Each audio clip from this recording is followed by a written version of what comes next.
Welcome to this session for understanding Terraform, which is a cloud orchestration as a code. In order to learn Terraform, there are a few things that a person has to know. Obviously, some basics about the cloud computing in general, and then knowing how to operate on a particular type of cloud, let's say AWS. Then you have to also understand how to authenticate with AWS and how does this kind of a authentication role-based access control works. After you have got access to the cloud, you have to write the cloud operation steps using the coding language of Terraform. So obviously coding language of Terraform is something that you definitely have to learn. Finally, all this infrastructure as code, all this cloud orchestration has a connection to DevOps. So you need to understand the DevOps connection as well. In the course from Study 9, we start off with the basics. We understand the core Terraform components, the fundamental concepts of it, and how does it generally work. We then jump into implementation of it, and after implementation, we start checking the way to write the code. The syntaxes, various examples. We do a fair bit of live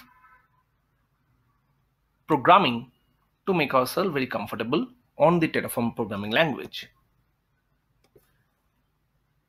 We would look into how to use cloud resources. So every component of the cloud, every API call is basically a resources that you can provision using Terraform. How do you manage the lifecycle of such resources within Terraform is something that we will look into. Terraform can not only bring up various components on top of cloud, it can also run automation codes on top of it, or it can use external scripts. How do we use those is something that we'll cover in the script execution chapter. As I said earlier, understanding Jenkins would help us understand the connection of Terraform with the DevOps world. We will do a complete project. In order to understand that, we will deploy a Java application on top of the VMs launched through Terraform. And this particular project will also have components like Elastic IP, components like automation through the host entry modification on its servers. We will use Tomcat APIs to provision the applications. So it's a combined project across the DevOps use cases and the cloud use cases of Terraform. Obviously, as part of the course, for people who are new to cloud computing, we have a complementary set of classes for understanding cloud computing and understanding operations on AWS cloud. All in all, this should give you a 360-degree idea about Terraform and should make you very proficient to get your jobs done in your workplace, or if you're a person who are looking for a job, to apply into various companies and crack the interviews. Terraform is a very, very popular domain right now because, as I said, there is a strong community in the market and a lot of companies are using Terraform, hybrid cloud or otherwise, to manage their cloud environments.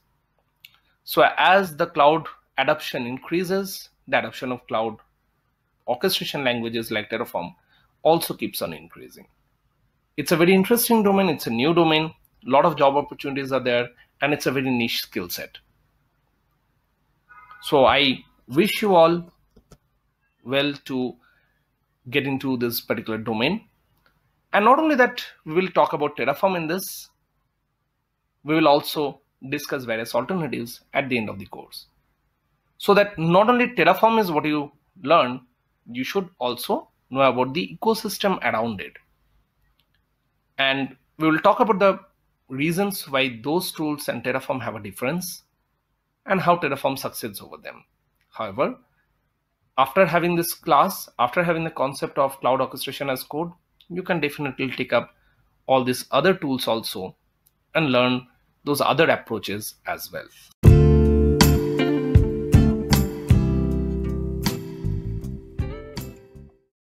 In this class, we will learn the basics about Terraform. We will start by understanding why Terraform is better than the alternatives. We will look at the fundamental concepts and components of Terraform. This chapter will help us in establishing the fact that you have made the right choice by choosing to learn or use Terraform. It will also make you aware what Terraform is and is not, which is very important. We will go through various comparisons and this versus that kind of discussions in this chapter. So let's get started. We need to understand where Terraform fits in the overall larger landscape of IT orchestration. Before we go further, there are always platform or infrastructure specific orchestration coding languages from different service providers and products, such as Docker platform. We have orchestration coding languages of Kubernetes or Docker Swarm. For public cloud solutions such as Amazon Web Services, there is CloudFormation as coding language that can orchestrate various components like EC2, RDS, and various services of AWS. Same goes for the Heat orchestration language that is used specifically for the OpenStack private cloud. But then there are hybrid IT orchestration platforms like Terraform that can control containers, private cloud, public cloud, infrastructure services, platform services, all of that together from one tool using one single orchestration language. Terraform is the leader of this domain, while the other alternatives from this domain can be Cloudify or vRealize automation kind of products. So, in a nutshell, what is Terraform? Terraform is a hybrid cloud API orchestration tool that can be controlled through code. So there is no GUI as such. It has a coding language. You have to write up some program, and using that program you can orchestrate a hybrid cloud environment using the hybrid cloud API. Now, to understand this better, let us break it down to the components. Hybrid cloud API, right? So what are these things? So cloud is a set of traditional data center services like storage, network, compute, middleware, databases, applications, all of these things provided to you and me over the internet or some large scale network on a pay-as-you-go basis. So we pay by the hour, pay by the minutes, pay by the seconds of usage, or pay by the monthly usage.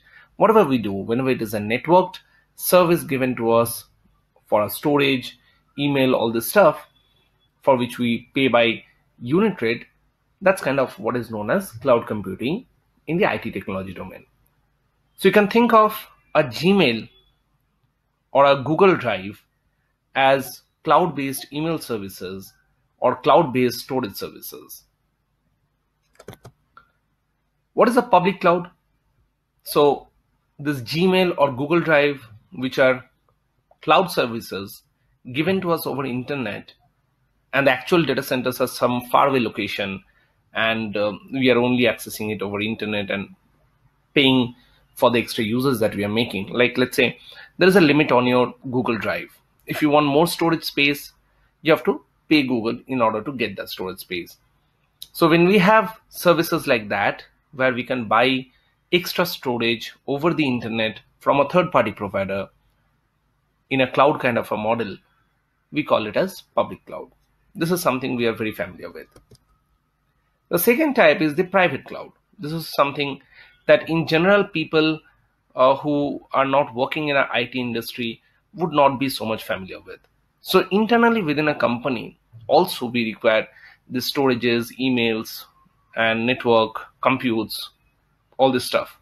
Now in an IT company, when there is a separate organization created which is supposed to handle all this compute, storage, network, email, all these services, and provide to all other business units on a pay-as-you-go model, then that is also known as a private cloud. In this case, a cloud is built within the organization. One particular business unit owns it.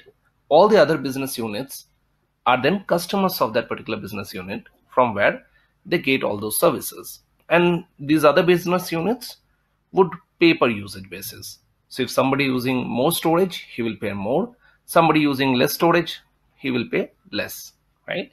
This is a cloud economy model implemented within the business.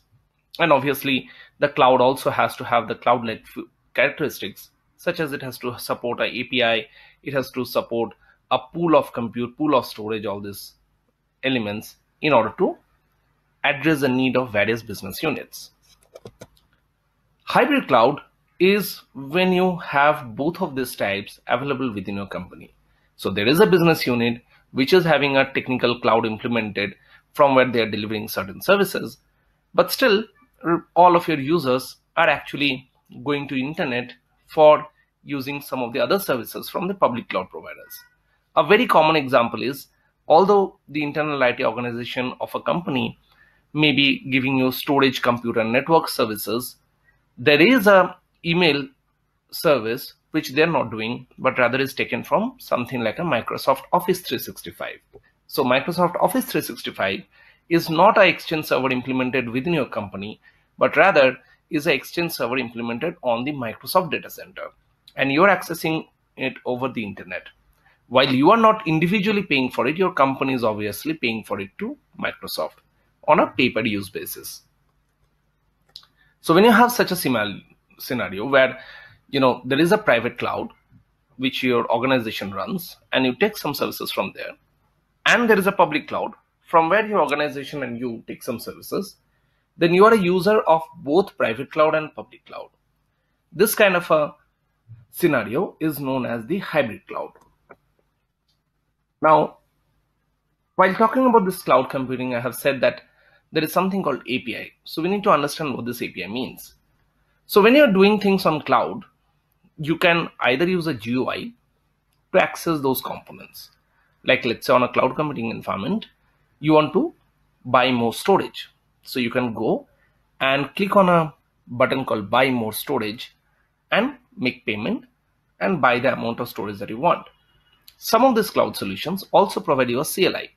So instead of going to a browser and doing all this stuff, you can actually open up a CLI, run some commands to connect to the cloud, and from the command line itself, you can request for more resources to be allocated to your machine. Now in this case, obviously the payment related stuff has to be handled separately, but at least the storage allocation and all this can be done through running the CLI. Now these are the interactions that you as a human being would be doing with the cloud. Now what if there are two applications which need to interact and do a similar stuff? For example, let's say there is a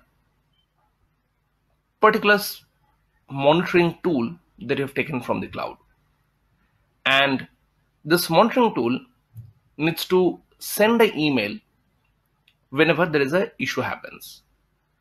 Now this monitoring tool needs to communicate to the email which is provided by Microsoft Office.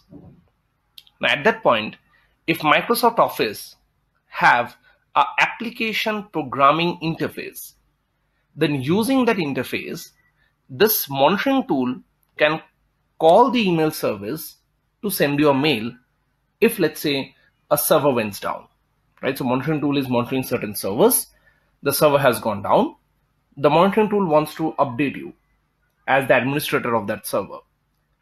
So the monitoring tool will reach out to the application programming interface of the email service which you have taken from let's say Microsoft Office and tell that this is the email that this server has gone down and you need to send it to so and so person.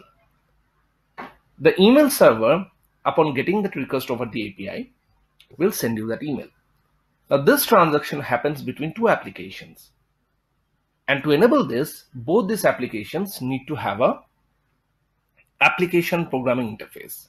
For example, the email server also would like to send back a confirmation to the monitoring tool that the email was sent.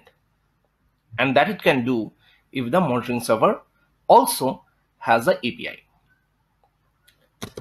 Now, every cloud solution has their own API and it's different for various cloud solutions. Before we get into the hybrid cloud APIs and the problems related with them, let us understand what at all is called orchestration. So as you can see in this particular picture, we are having an orchestra. The fact that all these people together are creating a music by coordinating themselves in a certain fashion is known as orchestration. So who is the orchestrator? Everybody is following the instructions of the person standing in front of them with a stick in his hand. That person is guiding the entire team on who needs to play what at what point of time. And then the orchestra happens. The whole music gets created. This person who is responsible for running the entire coordination is the orchestrator. In case of cloud computing solutions, there are tools which can similarly have all these different components of cloud orchestrated, that is coordinated in a certain fashion to achieve an objective. For example, let's say you want to launch a virtual machine. The virtual machine first would require some storage from the backend storage server. It would also require a computer to boot up from. It would require an operating system from an image library. So the orchestrator would call the operating system image, would get a storage provisioned, would boot up the operating system image on top of that storage on a particular computer machine that it has selected. And once it has booted up, it will also initiate certain application installations on top of the VM. The step 1, step 2, step 3, step 4 of doing this is written up inside the orchestrator. An orchestrator accordingly instructs every other component of the cloud. It calls storage API, image API, compute API, application installation API, all at the right point of time to make the whole thing work. Now, this API orchestration of the cloud can happen in two ways. There can be a GUI software where you can drag and drop things into a workflow kind of. Let's say first you call the image, second you call the storage, third you boot up a image on top of the certain compute and use that particular storage which is provisioned in the previous step, and then when the system boots up, install so and so stuff on it. You can put them in a graphical UI, in a graphical workflow.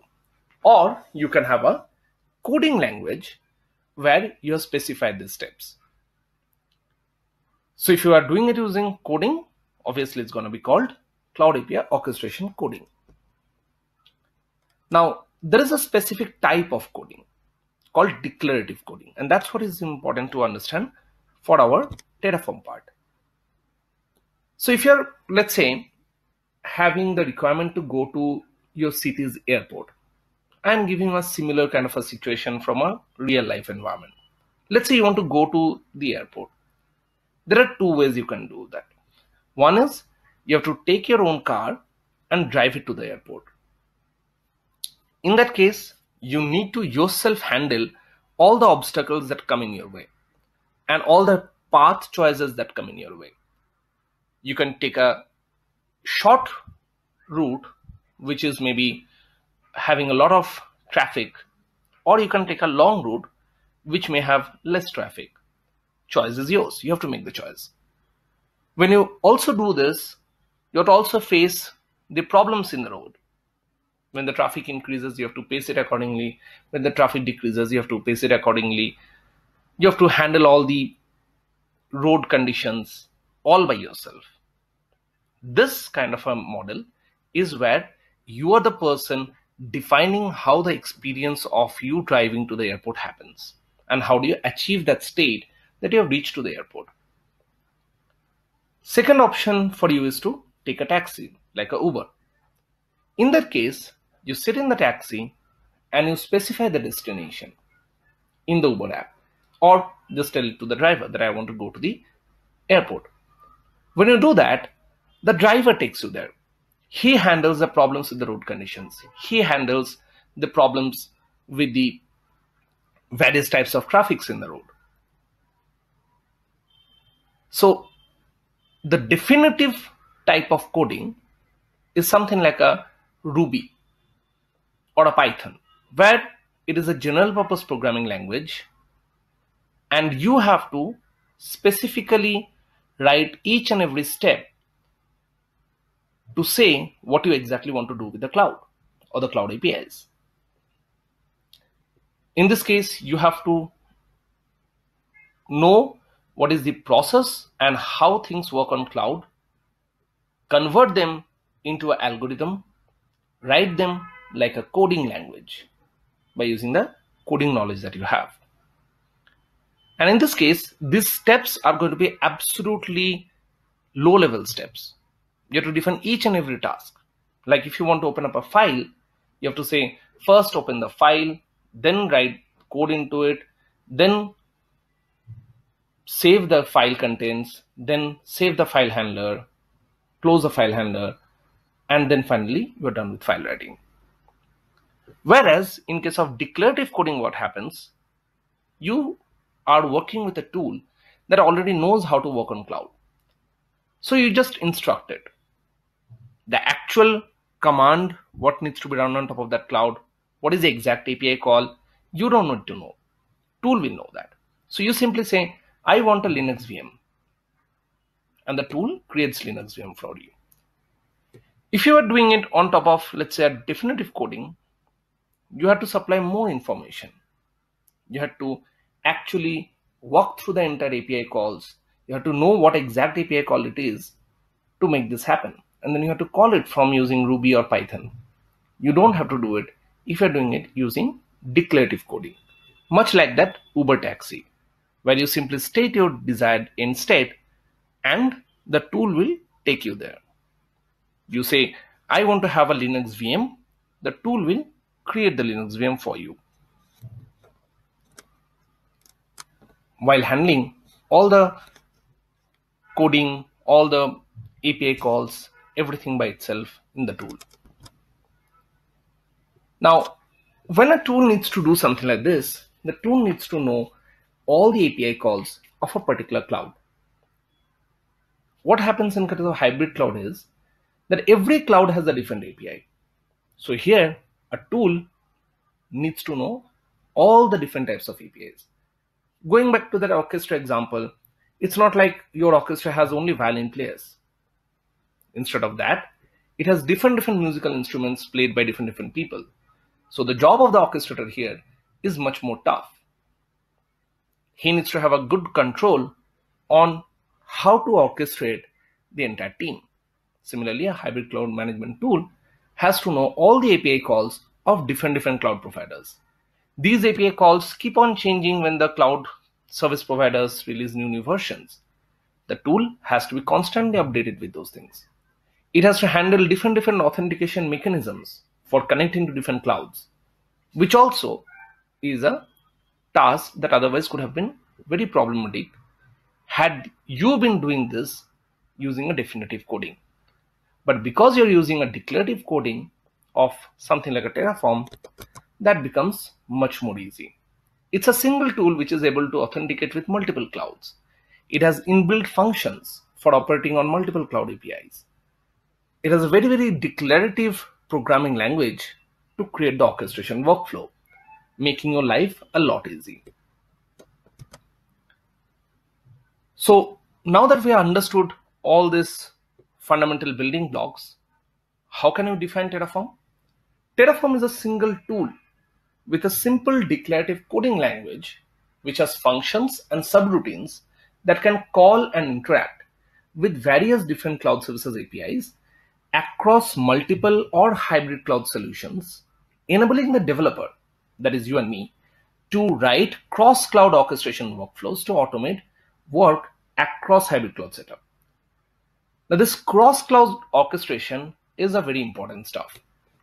Typically, a cloud environment also comes with its own coding language. Terraform is not the first coding language for doing cloud orchestration. Every cloud has its own native cloud orchestration coding language, like CloudFormation coding language for AWS. There is Heat orchestration language for OpenStack. However, the beauty about Terraform is it's a single coding language. Using the same coding language, you can orchestrate both AWS or Azure or OpenStack all together. So you don't have to have people who have to first learn one coding language for AWS, one coding language for Azure, one coding language for OpenStack. You just need to get one developer who is a Terraform developer and then ask him to do automation workflows on top of AWS or OpenStack or Azure. This is something which is very, very useful for deciding or designing your team. So when a company decides to build up a team of people who are going to manage cloud, and if they have a hybrid cloud kind of a scenario, it makes a lot of sense to get a Terraform guy onboarded so that this guy can do orchestration across the different cloud environments that you have.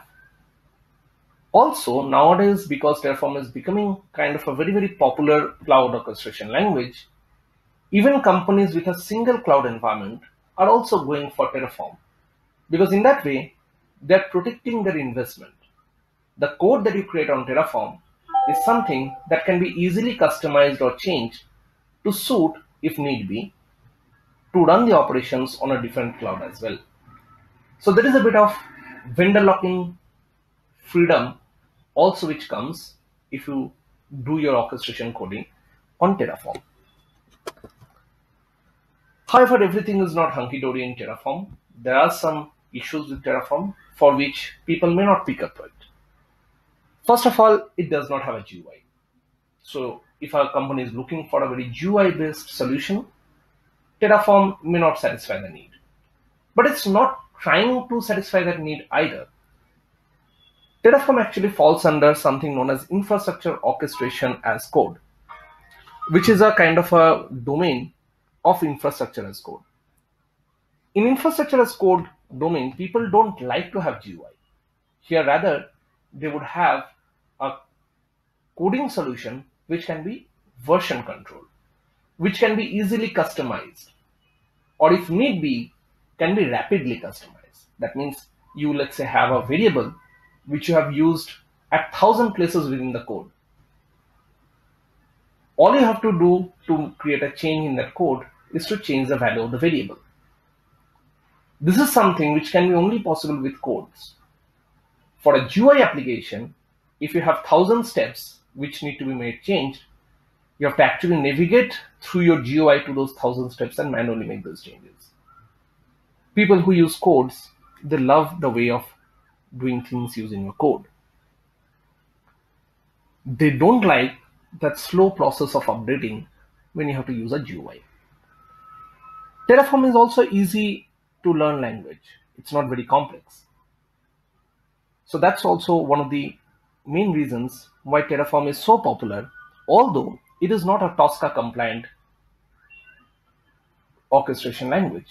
Tosca is a standard which is coming up very fast as an industry recognized standard for doing cloud orchestration coding. There are tools out there which are Tosca compliant.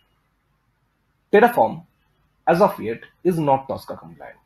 So that sometimes makes it non-compliant to the requirements that a particular company might have.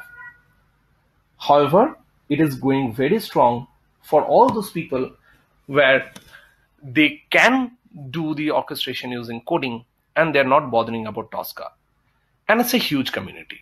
So that's a reason why Terraform is growing popular day by day, because a strong community can really drive adoption of a particular tool.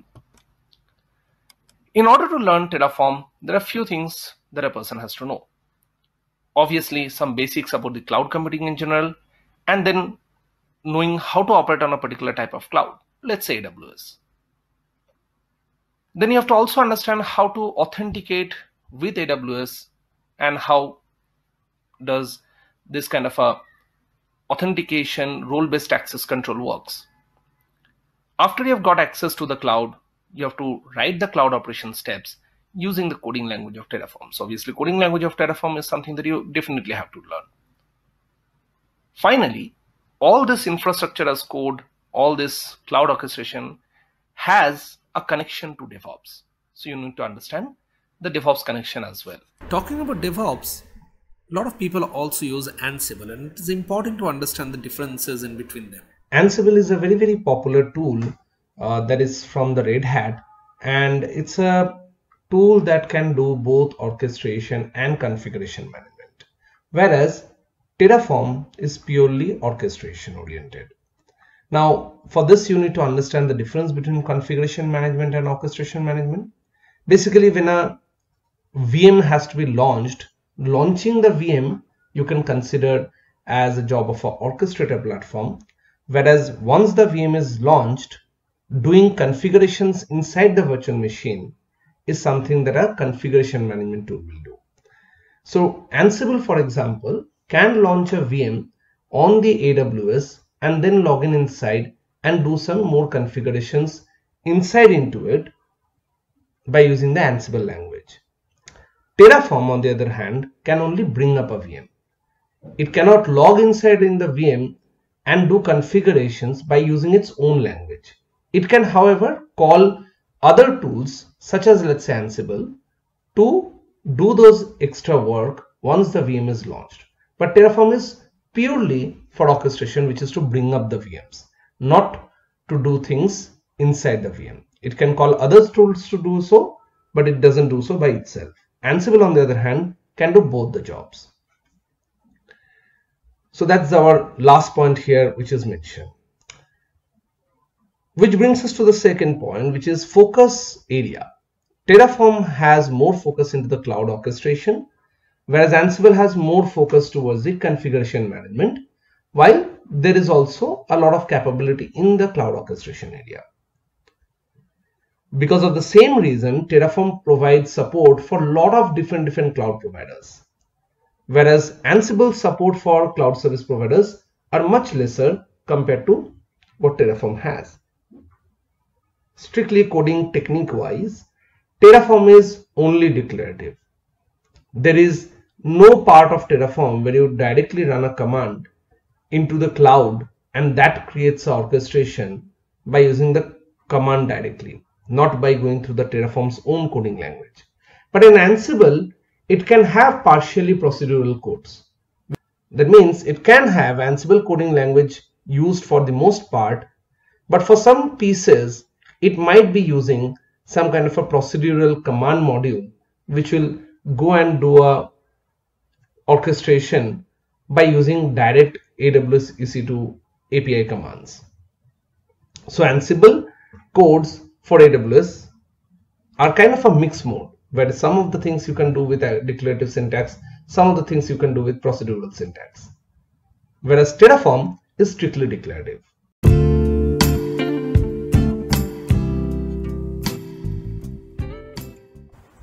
Welcome to the chapter 2 of Terraform.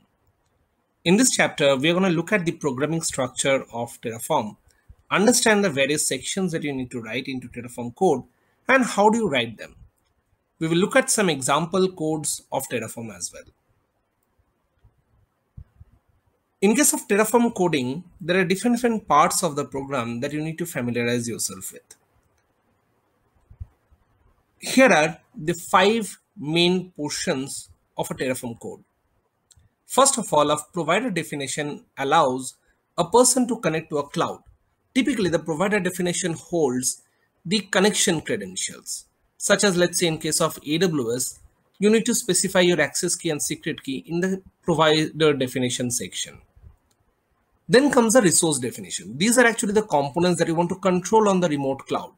For example, let's say you want to launch a AWS EC2 instance. That EC2 instance is a resource. And in this part of the definition, you're going to define, let's say, what would be the size of that VM? What would be the name of that EC2 instance? Should it allow elastic IP to be associated with it or not? All of these things you will define on the resource definition. To make the code reusable and easily changeable with small modifications here and there, one can use variables. For example, let's say the name of a VM can be made into a variable, so that if you want to launch a different VM with a different name, you don't have to rewrite the whole code again. All you have to do is change the name variable and then it becomes a code for launching a different VM with a different name. Data sources are external data sources that Terraform can query and gather information from. For example, what are the list of AMIs available on AWS? That's something that Terraform can query the AMI database of AWS and gather the information from. Output variables are simply values that Terraform can gather from the launches that it is doing and print out on the screen. For example, when it launches a VM, it can print out what IP address it holds as an output of the Terraform run, so that the person who is launching the VM immediately gets the IP and can connect to it. Now we need to look at how each of these definitions are written and what is the syntax that is followed.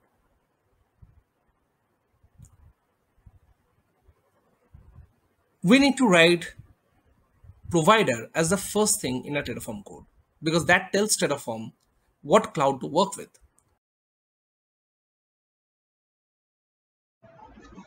In a Terraform code, the first thing that you need to write is a provider section. And the way a Terraform code is written, that it starts with specifying what is this particular section type is. So in this case, as I am saying, the first section of the code will be provider type. Then you have to mention the name of the section within this Terraform code. Now in this case of provider, this is a fixed name.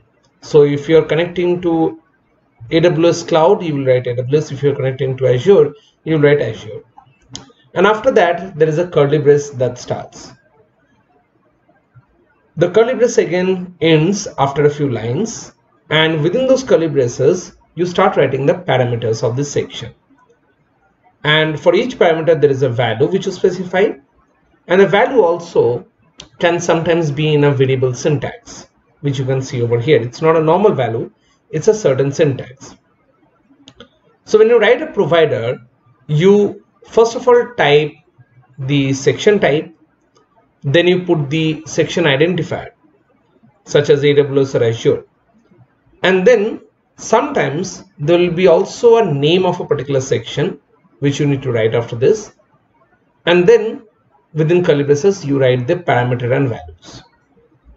The values, as I'm saying, can sometimes be defined as variables, and the syntax is that within double quotes you will write dollar and then curly brace var dot, then a variable name, then curly brace quotation sign ends.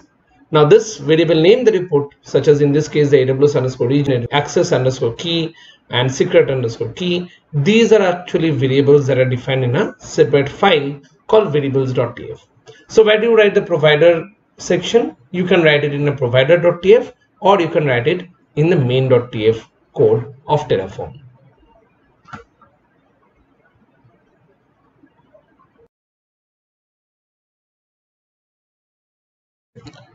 Now this is the Terraform syntax for writing a resource definition. Here the first thing is the section type, which is resource, and then the second part is the resource type, which is AWS instance, for example. And then what is this particular AWS instance being called? So we are going to give it a name as web. This is not the real name that goes onto the AWS's cloud environment, but this is a pointer for this particular resource definition within the Terraform code. So later on, if another part of the code we need to refer this particular section, we can refer it as the section that is named as web.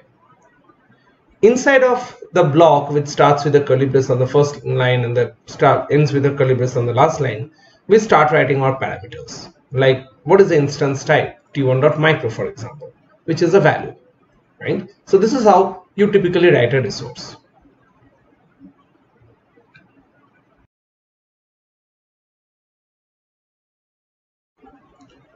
You saw in case of the provider syntax how we are referring to variables that are defined in the variables.tf. Now if you have to write such a variable definition, then this is how you would do that. First of all, the section type is actually variable. and then the variable name you have to specify, such as in this case the variable name is zones. After that, the curly braces section starts, and the parameter that you have to write here is called default. It holds the default value for this particular variable, and then on the right hand side of the equal to sign you write the default value.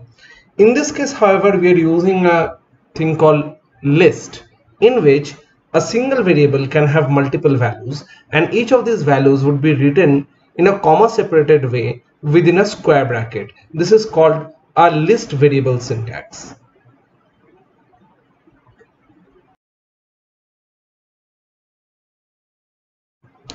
Another type of section that we write in Terraform is called data sources.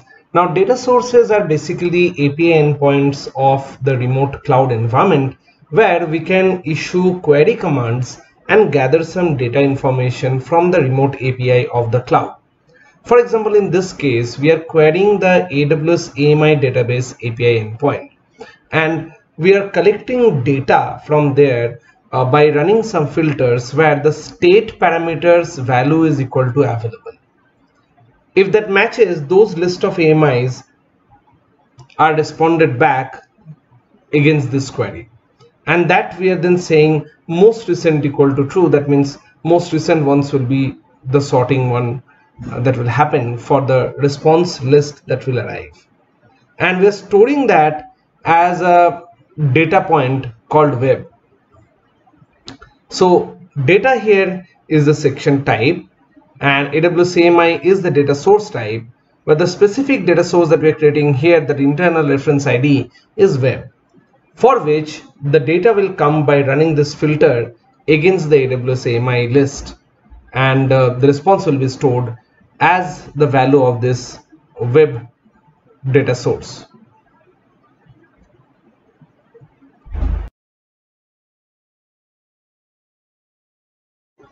Apart from normal variables, there is also another type of variable known as output variables. These variables do get printed when Terraform finishes running its codes. So once Terraform has, let's say, created certain databases or certain servers, after that it can print out the values about those databases or those servers, like what is the domain name using which you can access the database or the server. So that can be printed out by using a output variable. The way you define it is by defining the section type as output, and then defining the variable name, such as in this case the variable name is address, and the value of the variable is set with a parameter known as value. On the right hand side of the equal to sign you put the variable identifier for the name of the internal resource dot the parameter that you're looking for. For example, here we have a instance which has been created called database, that is DB, and the DB instance's public DNS name is what we are referring to. So we're putting it into a double quotes dollar curly brace section, and then we are giving it as AWS underscore instance, which is the type of the section, dot DB, which is that particular instance name inside the Terraform, and then dot public DNS, which is the value of the public DNS variable, will be set by the cloud on which Terraform is launching this particular VM. So when the VM gets launched, the cloud assigns a DNS, and that DNS gets stored in a parameter known as public underscore DNS. So I can fetch that and print it out in the Terraform output as the address variable. That's how Terraform output syntax is written.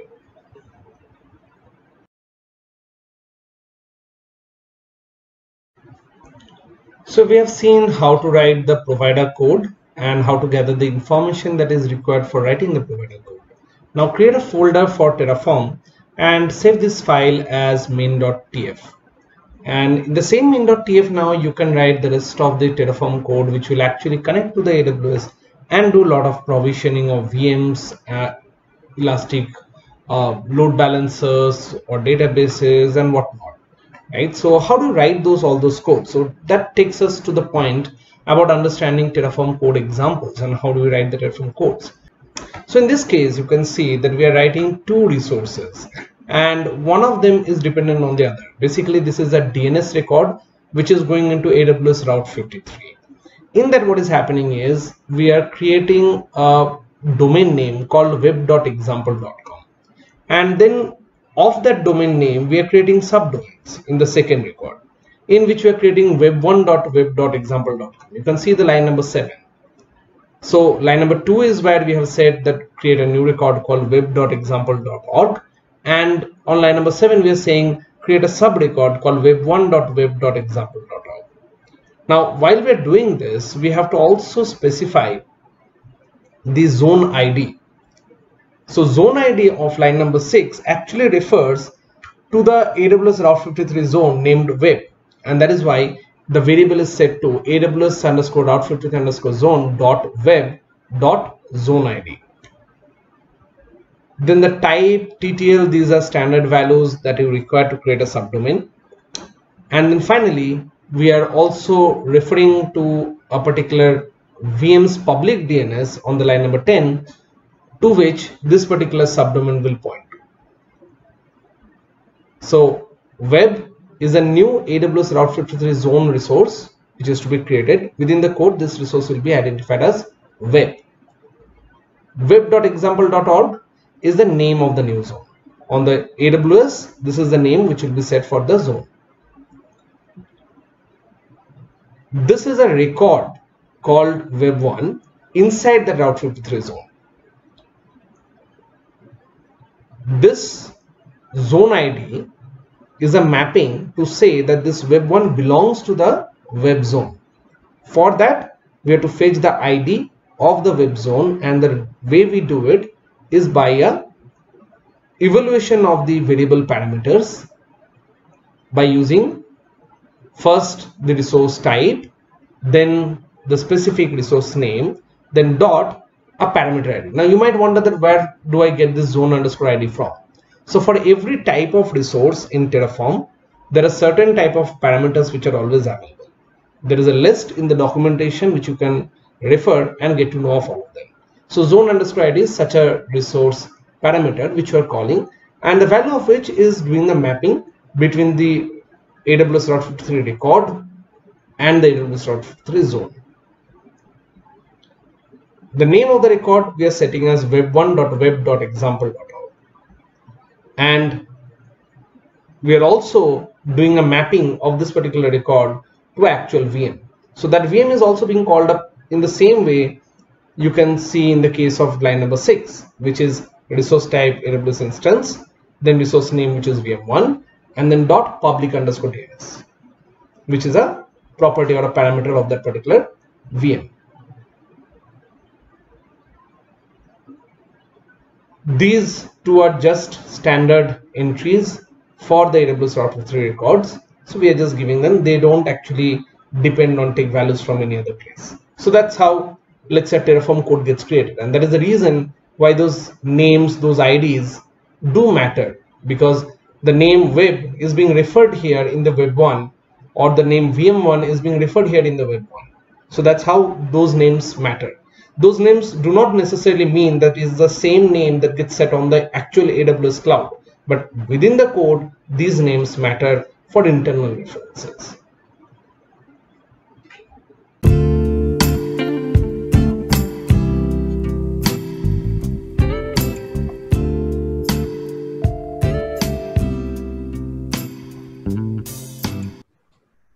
All right.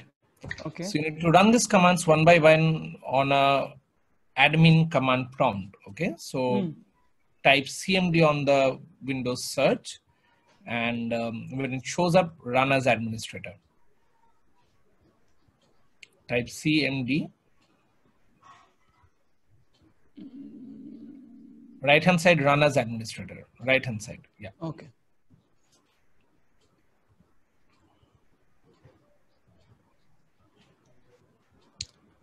So let me explain you what are we doing here, okay, before you start running this. Just move your command prompt window a bit to the right so that I can start explaining you.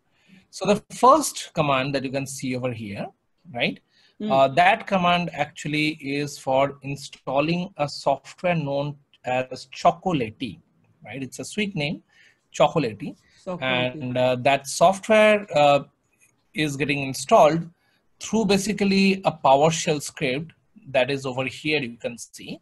But the rest of the command is about making that PowerShell run properly with the right permissions and then making it part of the system variables. Okay.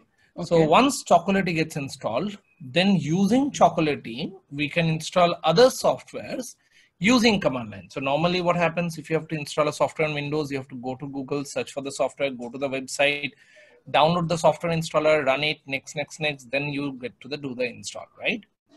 Now, instead of that, we will do a process in which we can do bulk installation of softwares. All right. So that means we will run one command and it will install multiple software for us. So Chocolatey is that tool. Chocolatey allows us to run a command called Choco. Now this Choco command allows us to install a software directly by the command line. So for example, let's say if you want to install Firefox on your laptop, you can simply write Choco install Firefox and it will go and install Firefox for you. There is no need for you to go and search on Google. There is no need for you to download the Firefox installer. There is no need for you to do the next installation. Okay. So that's what we are going to do. So next few commands you can see we are using Choco as the command. And then following that, we are doing installations of certain tools, right? Now Notepad 2 is one such tool that we're going to install, which is going to replace your default Notepad, right? We are not happy with your default Notepad because your default Notepad or Windows's default Notepad does not have line numbers. And for our classes, it is important that you have a place where you're writing the code with line numbers, because if you don't do that, then it will be difficult for me to instruct you. For example, if I want to say that go to line number 8 and change, or go to line number 78 and change, then you have to count the numbers to find out line number 78, unless you have the numbering, right? So that's why we need the Notepad 2, which will replace your default Notepad with a line numbered Notepad. Now, sometimes we will also need to, run commands on the command line and edit files on the command line. So that means there is no GUI. In the command line only we are trying to edit files. In that case, we need a command line text editor, and that is where the Nano comes in. Okay. Now, sometimes in our classes, I will give you links that you have to download somewhere on your system. Now, for majority of that part, we will not actually use a browser, or we will not actually use a GUI, download manager. Rather, we will use a command line download manager, and that download manager here is wget. Okay. So if you say wget space any particular URL, then that URL gets downloaded into that particular folder where you're running wget command from. Okay. All right. Now, then after that, we are going to install 3 different tools, which are Console Z, CMDR, Conemo. Okay. Now, what are these tools? These tools are actually tools that are better alternative of your Windows command prompt. So Windows command prompt is not always the right kind of place to do long coding. So we will be installing some of the alternative. The main tool that we will be using is CMDER. In case CMDR doesn't work on your system, then we might fall back on Conemo or Console Z. What are these? These are the replacement of command prompt. What is the primary reason for replacing command prompt? One of the primary reasons for replacing command prompt is it does not have tabs.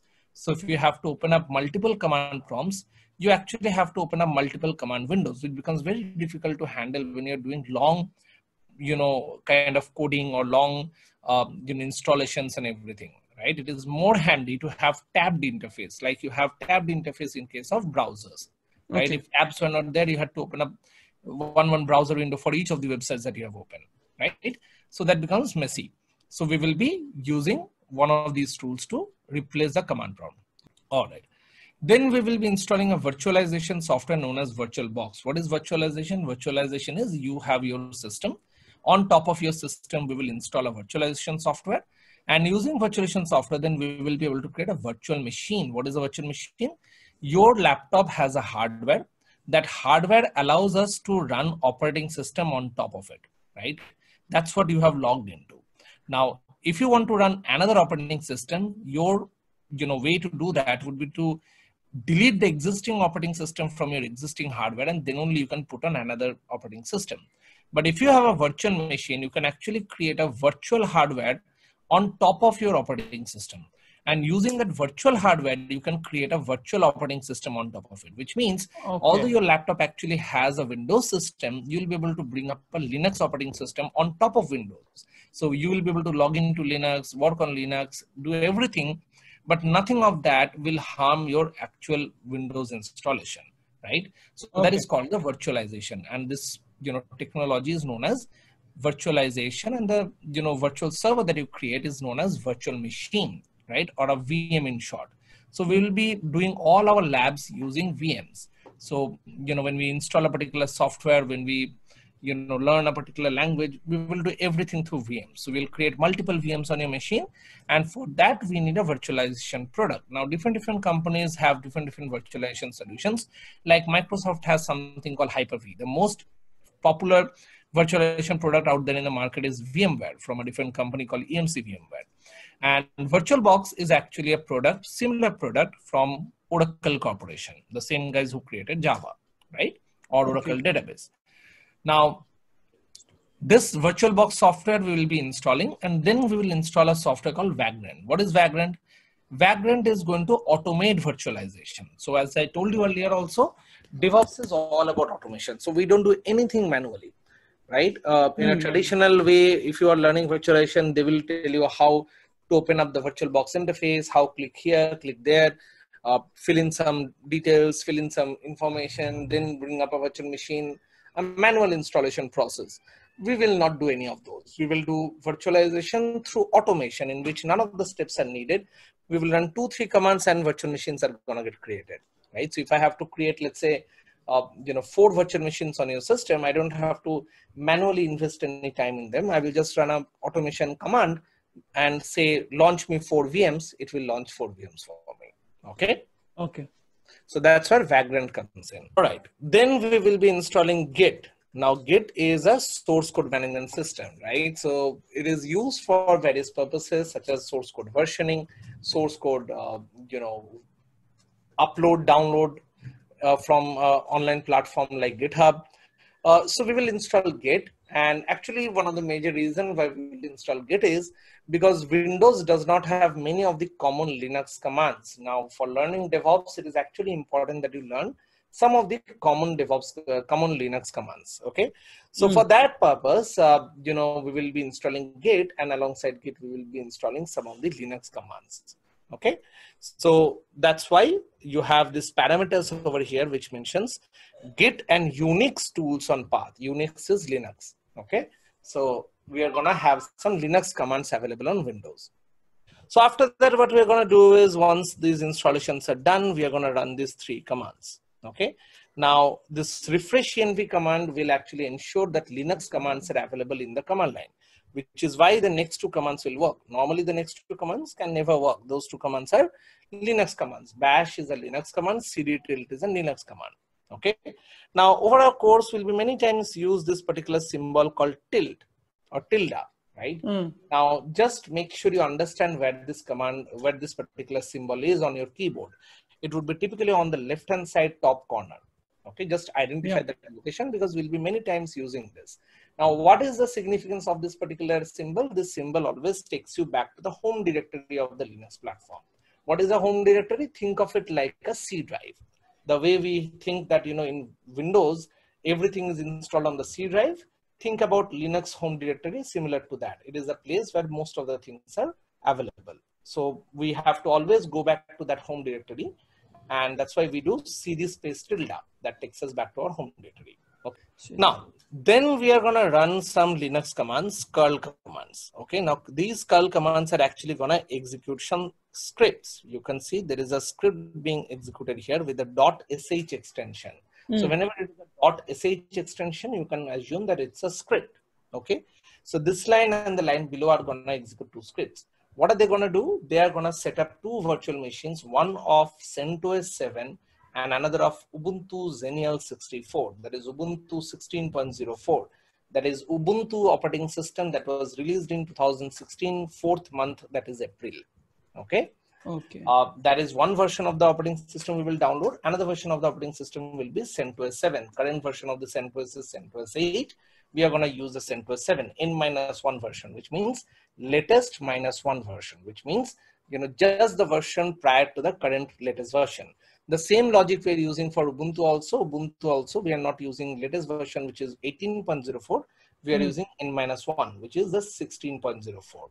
This is done across IT industry to ensure that we are using a bit older version of the software to ensure that all the bugs and all the problems with that software is already well known.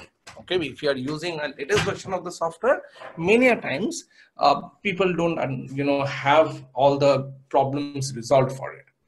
One by one item at a time. So first command is copied, run this. When it completes, then go for the second command.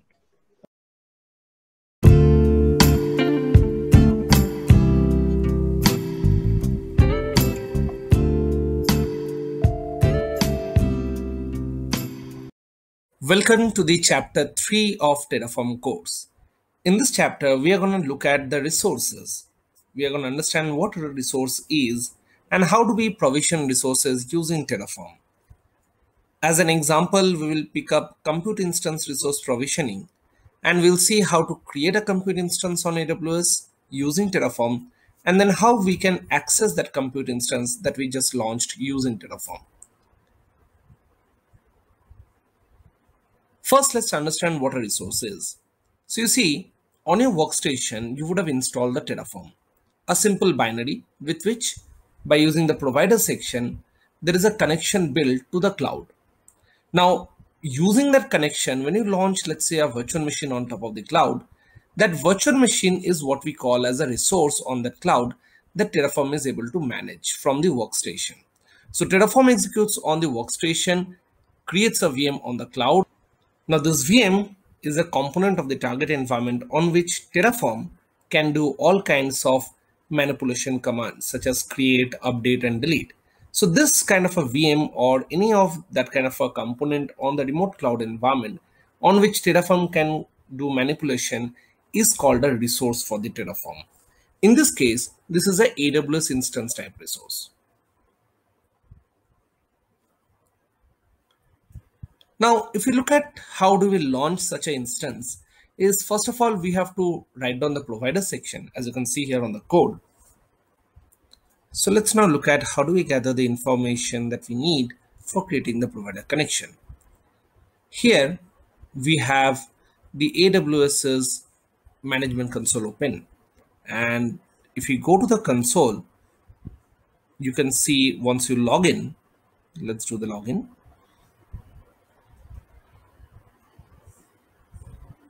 Yeah, so once you log in, you can see here that we can search for the AWS services that we want. Let's go to the IAM user. Once the IAM page opens, you can find on the left hand side there is a user section. Go to users and click on add user. Give it some name.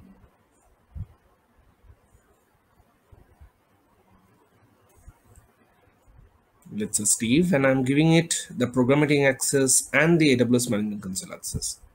Let's set a password for him.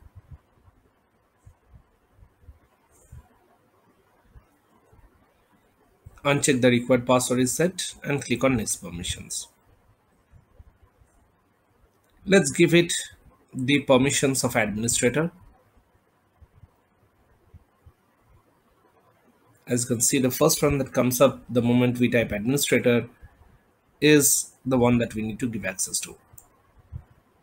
Tick the box on the left hand side to give the access. Click on next.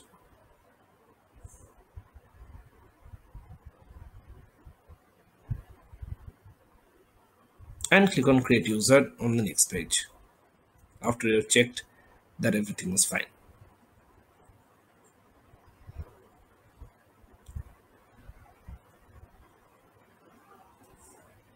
Once a user is created, you can see the access key and secret key will show up. You can click on the show button to see it, or you can just click on download.csv. This will have the access key and secret key information that we need to set up in the provider connection in Terraform.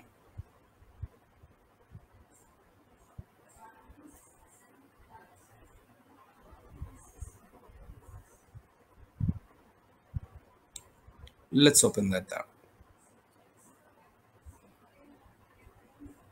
Open it up in Notepad so that you can have it in a much more simpler view.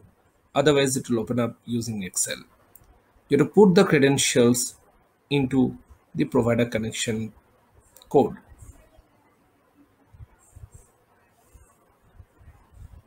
Here goes the access key. And this one is a secret key that needs to be also copied over.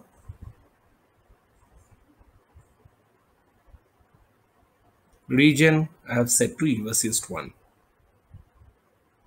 Let's copy this and put it into the place where our Terraform binary is.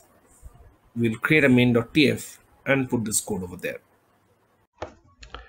Let's understand some fundamental concepts about Terraform. So in case of Terraform, you need a workstation. That is basically your normal local computer. On that local machine, you will install the Terraform software. The installation is very easy. It's just downloading a particular binary file in a zipped format, unzipping it in a particular directory and running it from that particular folder. Once the binary is available to your machine, what you'll do is you'll write certain Terraform codes, such as files that ends with .tf extension or .tf vars exception or .tf state file which gets created in the process. And once these files are ready, you will basically launch these files by running these commands, such as tf-init, which initializes the environment. By reading the code, it understands whether you're writing a code for AWS environment or Azure environment. Then we use tf-plan, which basically creates a demo run of sorts and tells you that what all things is it going to do if you run this particular code, and if generally this code looks good or not. Then we actually do the tf-apply, which uses the environmental variables such as AWS access key and secret key to connect to a cloud like AWS. And once connected, it runs a code which eventually brings up the VMs that you want. So this is essentially how Terraform works at a very fundamental level. Another important fundamental concept in Terraform is to understand the resource lifecycle. That is how the Terraform code executes and creates resources on the remote cloud environments. The first step in this is to actually write the code, which we do by writing those .tf files. And after the writing of the code is complete, we run Terraform Plan to validate that code. After the validation is over, we do a Terraform apply, which has two distinct stages. First one is calculating the difference. That means what is already there, and Terraform does not need to do anything anymore to have that particular component created because it is already there. For example, let's say you have asked it to create 3 VMs out of which 2 already exist. So Terraform is not going to create those 2 VMs again. It will just notice that those 2 VMs exist and it will skip those steps and go and create the 3rd VM. So after calculation of the difference, it will go to the actual execution where it creates that 3rd VM, right? So def and execute is the model that follows when you run the command Terraform apply. And after that, the same cycle again repeats. First of all, we have to install the Terraform, for which you have to follow the lab setup video. And after the lab setup video, you have to basically create this particular folder structure called DevOps provision Terraform. You have to go inside that particular folder structure and run this particular command to download a Vagrant file that I have created. Once that Vagrant file is downloaded, you can just do Vagrant up && Vagrant SSH, and it will bring up a VM that has Terraform already installed in it. Now, the reason it has a Terraform already installed in it is because I have created the Vagrant file in that manner. So I'll just show you how this Vagrant file is written to show you how to install Terraform on a standard Linux platform. So here I have opened up that particular Vagrant file, and this is a standard Vagrant file that you can just create using Vagrant init ubuntu/xenial64 command, and the standard Vagrant file will be created. I have added a line to define the Terraform hostname, which is config.vm.hostname terraform.example.com, and after that the memory and CPU allocation is another place which I have opened up. I've given just 512 MB of RAM and 1 vCPU, and the main part is actually at this particular section. over here, if you can see, I have got the shell provisioner going and I have run certain commands. Now, if you have a standard Ubuntu system, these are the commands that you need to run in order to install Terraform. So first of all, you update the operating system, then you install unzip because Terraform is delivered as a zip file. Then you download the zip file and use the unzip command to unzip that particular zip file, which would basically create a binary called Terraform. Then just move that binary file into user local bin, and that's all you need to do for Terraform installation. Then Terraform will be available on your shell, and you can check that by running the command terraform-info version. Now this vagrant file, if you're using, it will do all of that by itself. So let's go and check out how am I going to use this particular file and do the installation of Terraform. So let us go to the Terraform folder. As I have told you, we have to first create a folder called Terraform inside DevOps provisioning, and then we will go there, download that particular vagrant file and do a vagrant up vagrant SSH to log in into the VM. Let's see how it goes. So here I'm creating the Terraform folder.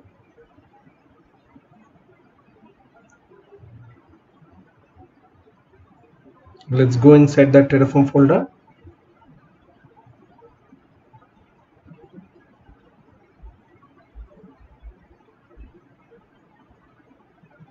Now we're inside the folder. We can check it by pwd, and now we can download that vagrant file.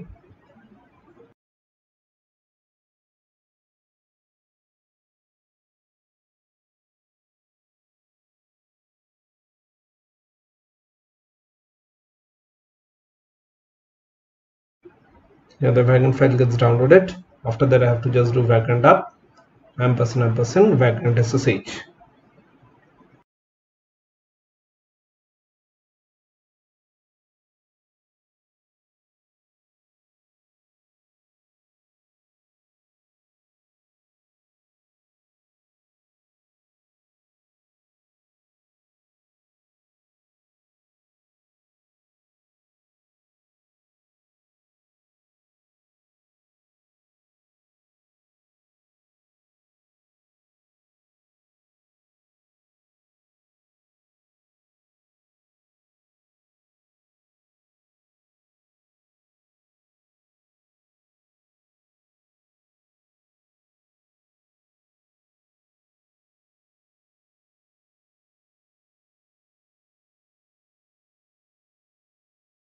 So up to now, this is all standard vagrant bootup commands. You can see it says the VM has come up, or VM is just coming up, and it's trying to log in into the VM as SSH. After it logs in as SSH, then it will run the shell provisioner to do the installation of Terraform.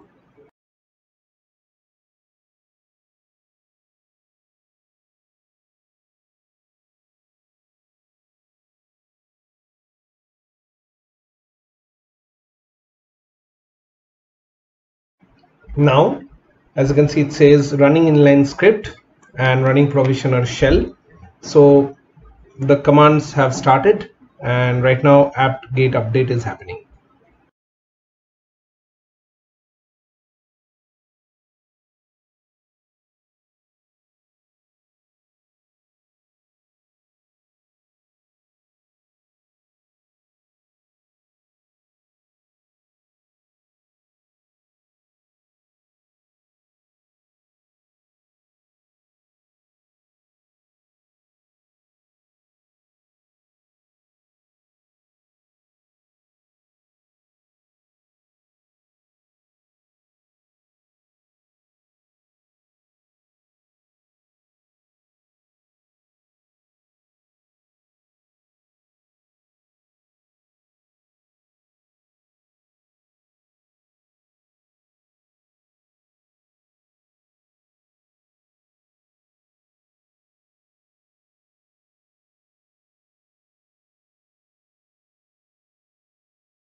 Don't worry about this huge red color output. It is actually the installation of Terraform going on.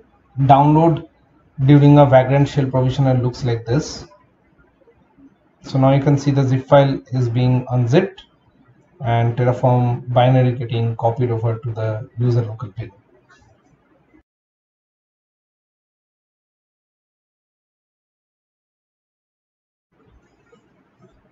This is the Terraform -- version output. That means Terraform has got installed.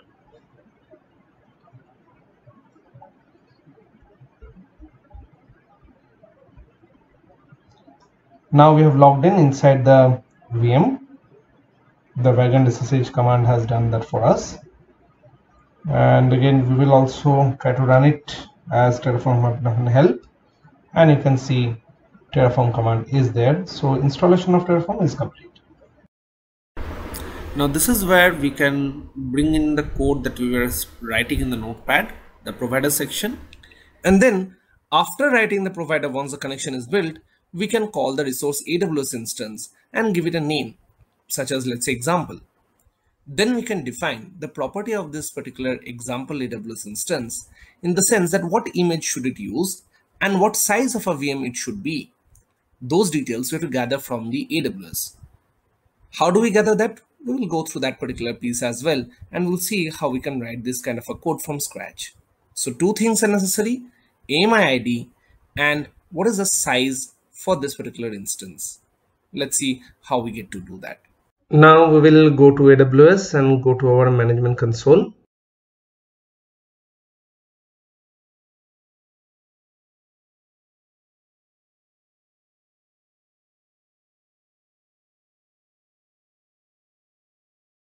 Let's log in.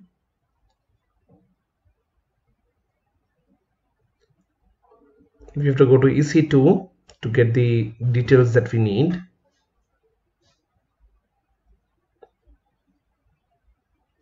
I already have one running instance and I can actually show it from that running instance itself, but I'll rather launch another instance so that you can see how instance launch happens in a normal AWS console way. First, you need to select the AMI. AMI is basically the operating system image. I'm going to choose Ubuntu.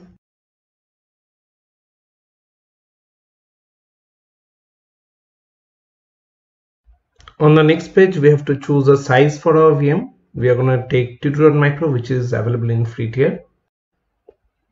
Next. We need to change all these things. In the tag side, we can add a name tag and mark it as one test VM. There's a security group, no need to change anything. Review this page and then click on launch button, which will ask you for a key pair. I already have a key pair, so I'll just acknowledge that I have it, or I can show you how to create a key pair. And here's we are creating a key pair with the name of Terraform, and let me download and save it. Let's launch the instances.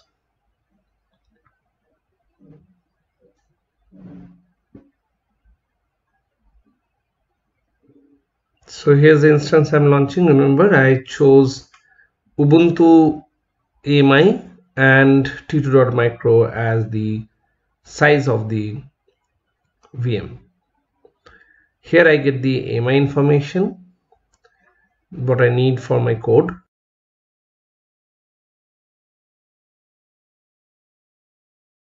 Let me put that. I don't need the brackets, so I'll remove them. And the instance type that we chose was T2.micro.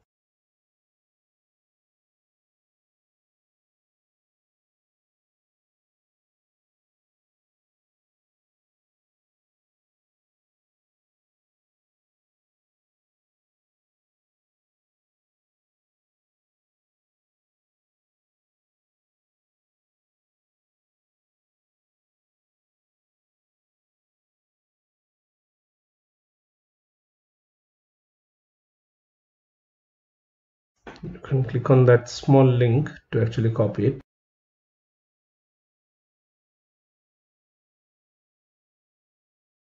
Okay, so we have got both the informations that we need.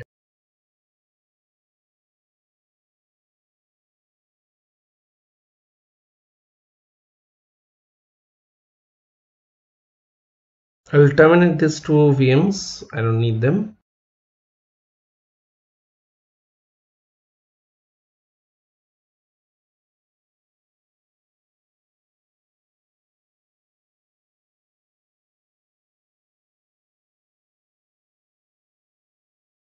Once they're terminated, we will launch one by using Terraform. So now that we have gathered all the required information from AWS, we can get back to the coding on the notepad. These informations from the AWS console, we can put them in our code, and then we can try to run this code. Let's see how we would go about in doing that. So here we were going to run that particular code, and here in a folder called test, I'm just writing this code called main.tf.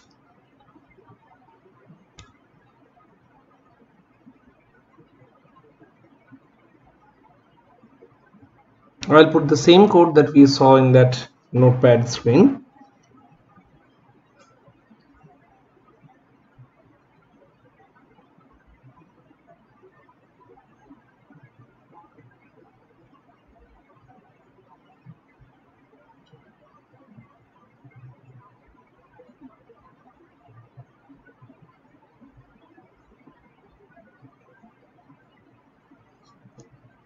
The moment I do a right click, it gets pasted. It's the same code. Now I'm going to save the code. Control X, Y, enter. And now I have to initialize Terraform. It will read the provider section of the main.tf and understand that it needs to configure the provider AWS. And accordingly, it will download the plugin for provider AWS, as you can see on the screen. You should look at the bottom section of the screen. It says downloading plugin for provider AWS.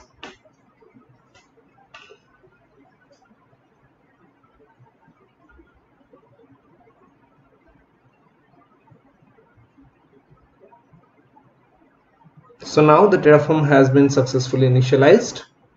Now I can go ahead and do a Terraform plan command.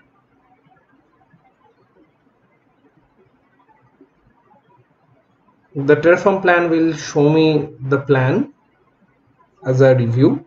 I can see one resource to be added is what it says, and that resource is going to use the AMI that I have written in the code, including the instance type that I have selected in the code, and it's a AWS instance which inside the Terraform code is being named as example.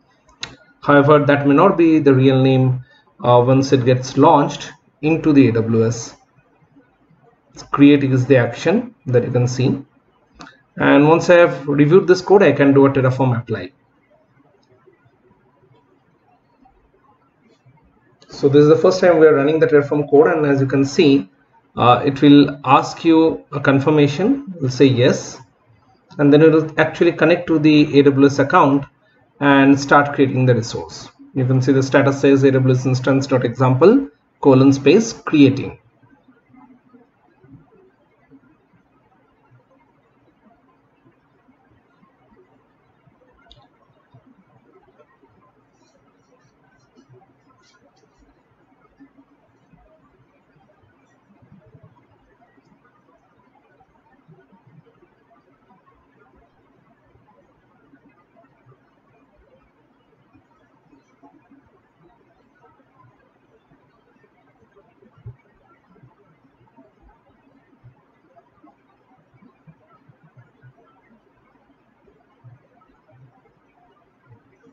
Now it says apply is complete, resources 1 added, 0 changed and 0 destroyed. Now you can go ahead and check that particular instance. I'll go into my downloads where I have got the PEM file downloaded, the private key using which I can log in to an instance created on the AWS.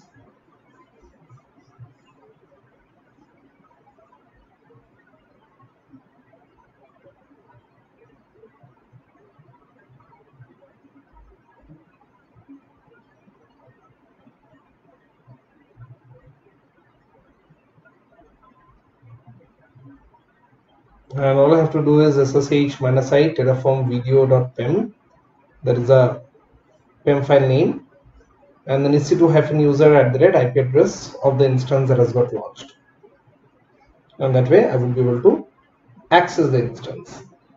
However, there would be some things that we have not done in the code, because of which right now if I try to do it, it might not work. And what is it that we have missed? In our code, we have never said that the instance should be launched with this particular PEM file or this particular key pair, and that is why this code is not going to work in the current scenario. So we're not going to try that, and in the next session we're going to actually see not only just creating of a resource on the AWS, but also how to create it properly with a key pair, so that at a later point we can actually access it by running this particular command that you can see at the bottom of the screen. Here is the ID. Let's first of all identify the VM that we have launched, and this is what it looks like on the AWS console. Let's use the IP address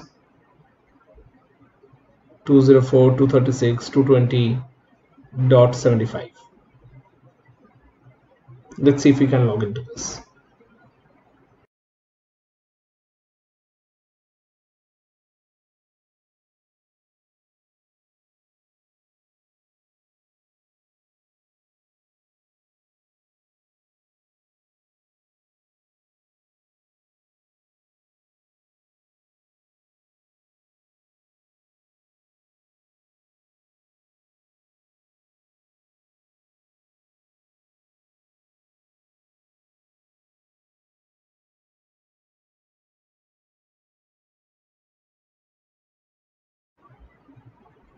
First of all, it says connection timed out on port 22.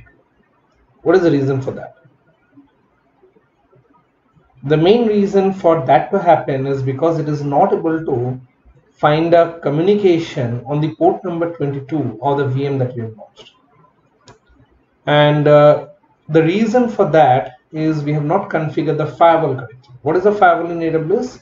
It is typically what they call as security groups. So we have to go to the security groups and create a rule so that port 22 is allowed from our machine to access this particular VM.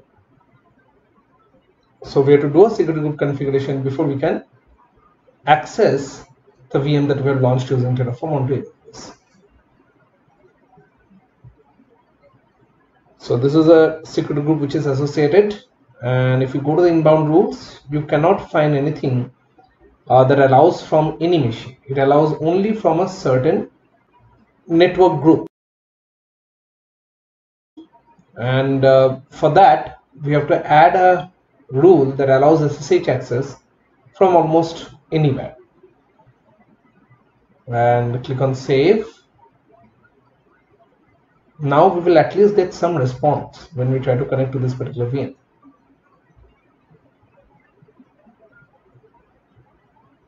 Let's retry the command.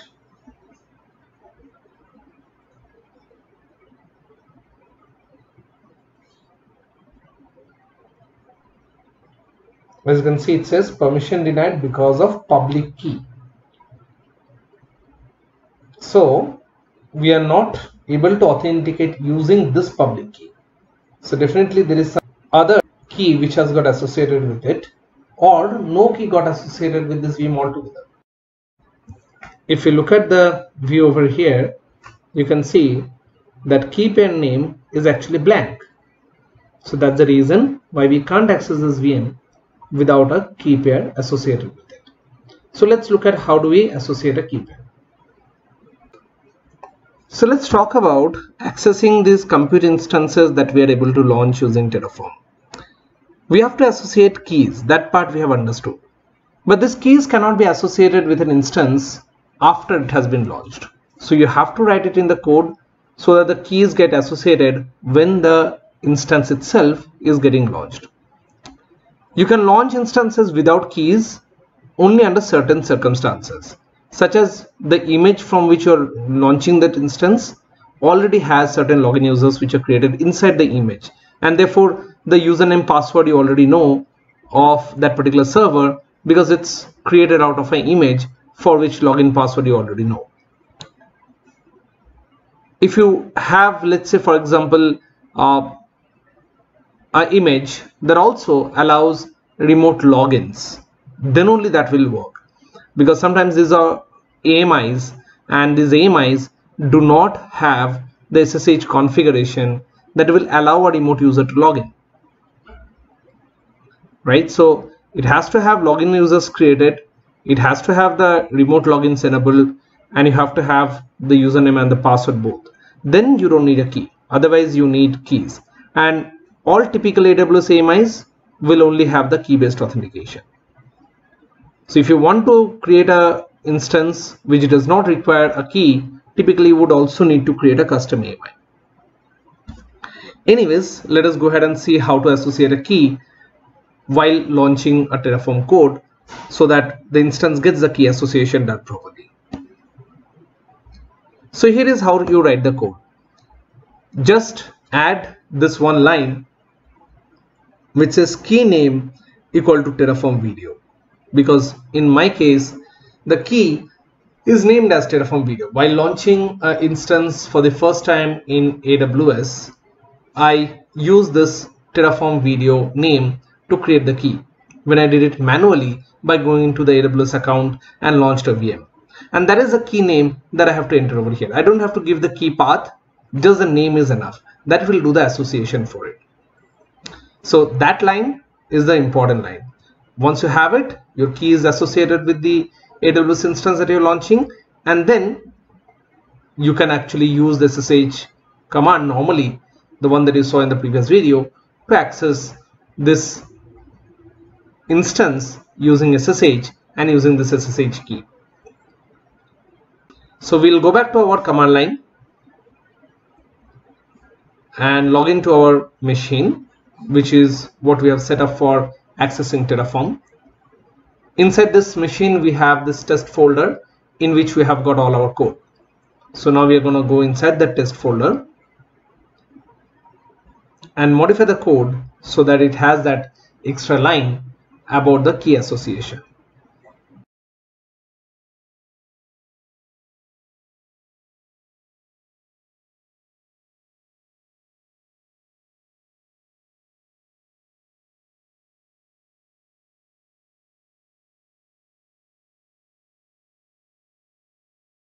First we have to destroy the existing deployment, so we will run the command terraform destroy.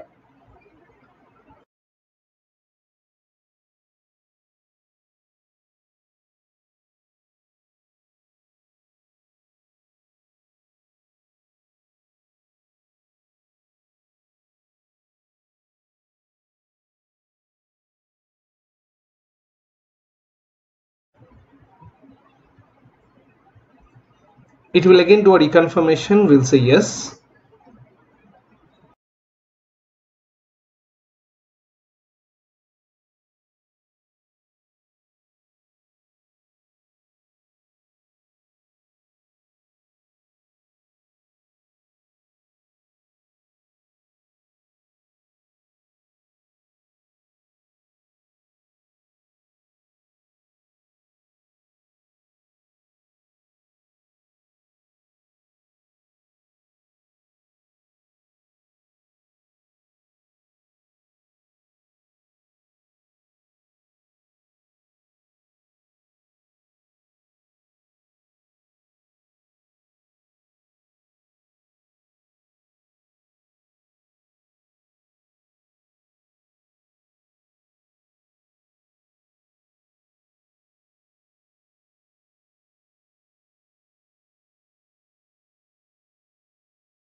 So once the destroy command is complete, we can open up our code and add that extra line.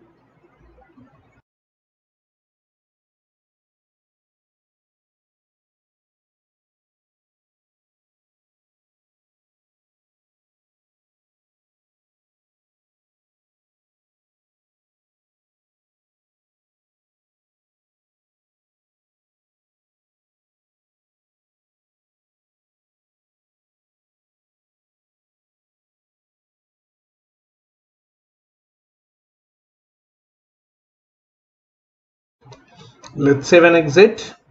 We'll do Terraform Plan and apply.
So again, one resource got added. Now what we have to see is that whether we can access this resource or not. So now we can run the command Terraform Show to get the details of the VM that we have launched. You can see that the instance state is running, and you will get all the IP address and DNS related information of this VM as well. And there are also two files which got created. One is Terraform tfstate and one is Terraform tfstate.backup. And you can also see that the key name is associated. Now we can exit, go to my downloads folder,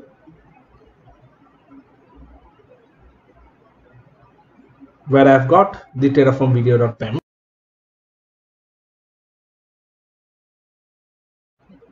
So from that download folder, I'll just copy that particular file into my local Vagrant directory.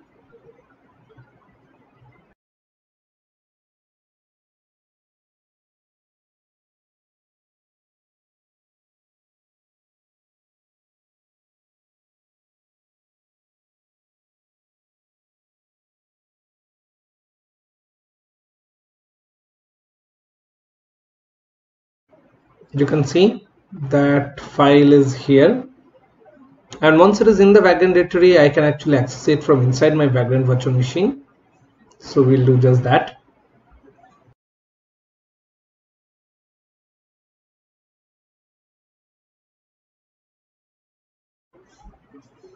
You can see it is available under ls/vagrant.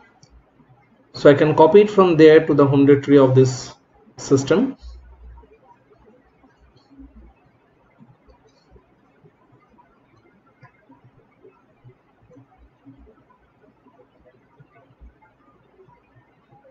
I'll copy it to the local path of test. Now I'll go inside the test folder, and I have the Terraform video.pem over here itself. Now I can use that PEM file from here to access the VM.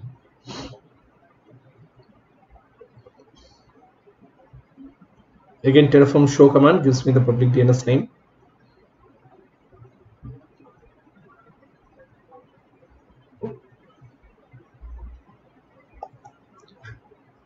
ssh -i terraform video.pem.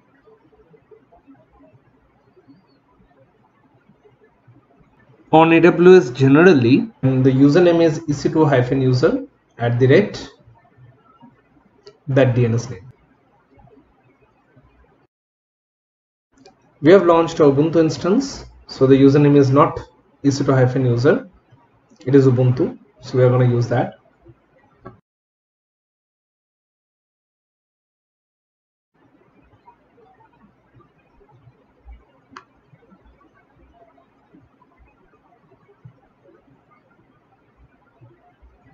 It gives me error because of bad permissions, so we have to do a chmod command on the PEM file.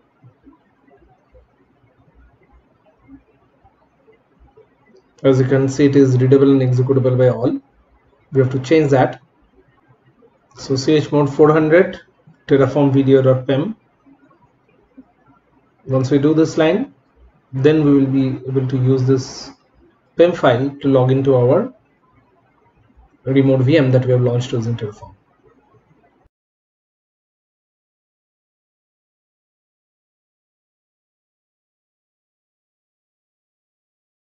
Let's try the command again.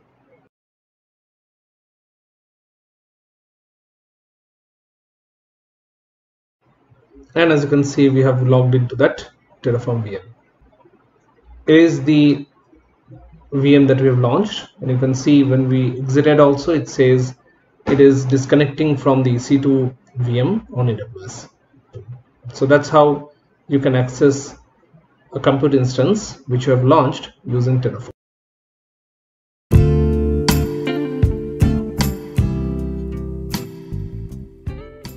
Welcome to the chapter 4 of the Terraform course. In this chapter, we are going to look at script executions. Basically, there are two types of script executions that are possible with Terraform, local and remote. We'll look at how do we obtain variables from the Terraform into external scripts, and we'll see how do we do a remote executor shell script to control the operating system of the VM that we launch using Terraform. So we have our workstation where we are writing our Terraform code and connecting to the cloud, which is a remote location. And over there, we're launching a virtual machine. So when you write a script that executes locally on the workstation and takes variables from Terraform and makes use of that while doing the script run, that's called the local script execution. And when you run it rather inside the virtual machine that you have launched on the remote cloud, and that does change configuration of the operating system of that VM, that would be called as a remote execution. In this chapter, we will look at how do we create both of them. The benefit of doing a script execution is multifold. For example, let's say you are using a CI/CD platform such as a Jenkins, which would launch Terraform at one particular stage. Then before going into the next stage, you might want to gather what exactly was launched on the previous stage. What is the IP address? What is the host name? What is a particular identification that you may need on the next stage? So for that, local execution serves best. And then again, think of a situation where you have to deploy, let's say, application on the remote machine. In that case, Terraform not only can bring up the virtual machine, but it can also log in, provided you provide it with the credentials to log in inside the VM, which may be a bit of complex depending on how that cloud allows you to do connection inside the instances. But once you have crossed that part, you can actually make use of Terraform to not only launch the VM, but also to log in inside and do application installation, or maybe a middleware installation or a database installation. So that way, these script executions are very much an important concept.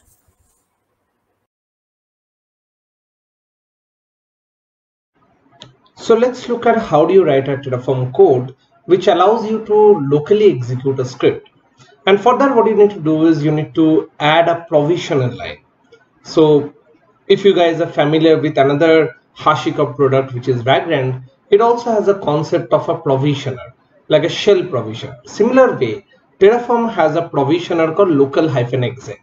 This local exec means you would be able to execute any local command on the machine on which you are running the Terraform code.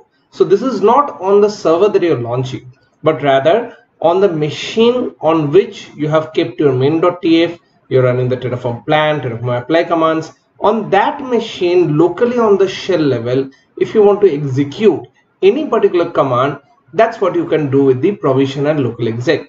And one great thing about it is that you can pass on variables which are very much part of the Terraform's code. For example, once this VM gets launched, whatever this VM gets as the public IP, you can take that up as a dollar within curly braces AWS instance, which is the type of the resource, dot example, which is the name of the resource, dot public underscore IP, which is the parameter that holds the public IP once the VM is created.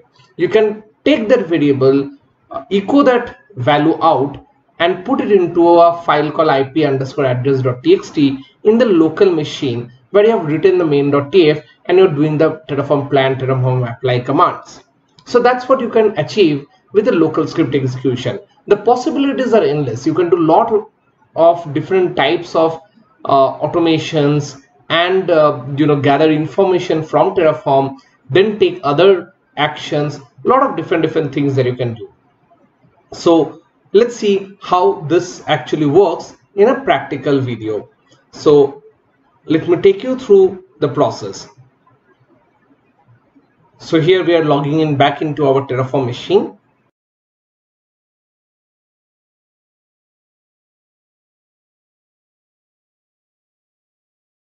Once logged in, we'll go into our test directory, which is where all the code is.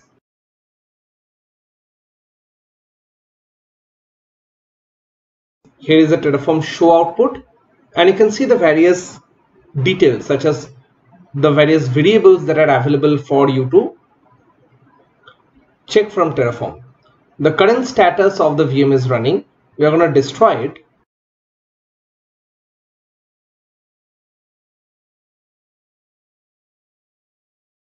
And then we are going to change our code and then re-plan and reapply.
So once the destroy command is complete, we can then change our code and then try to execute it.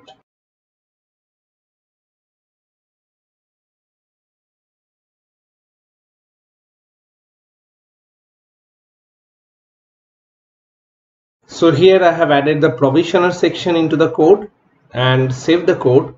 Now we will do Terraform plan and apply.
So the apply is complete, and you can see one more resource got created, and there is a file which is the ip_address.txt. If you look at that file, it will have the IP address of the VM that has just got launched. You can validate it by running the Terraform Show command once again, and you will see that IP address that shows up in the Terraform Show command, and this IP address is exactly the same. You can also see in the apply output, before the green line comes up, if you look at 2 lines above, it says bin sh -c echo, and then there is the IP address. This IP address is derived from the variable that we called in, which is aws_instance.example.public_ip. So that got translated into this IP address, and that gets saved into the IP address.txt. So that's how you do a local script execution in Terraform.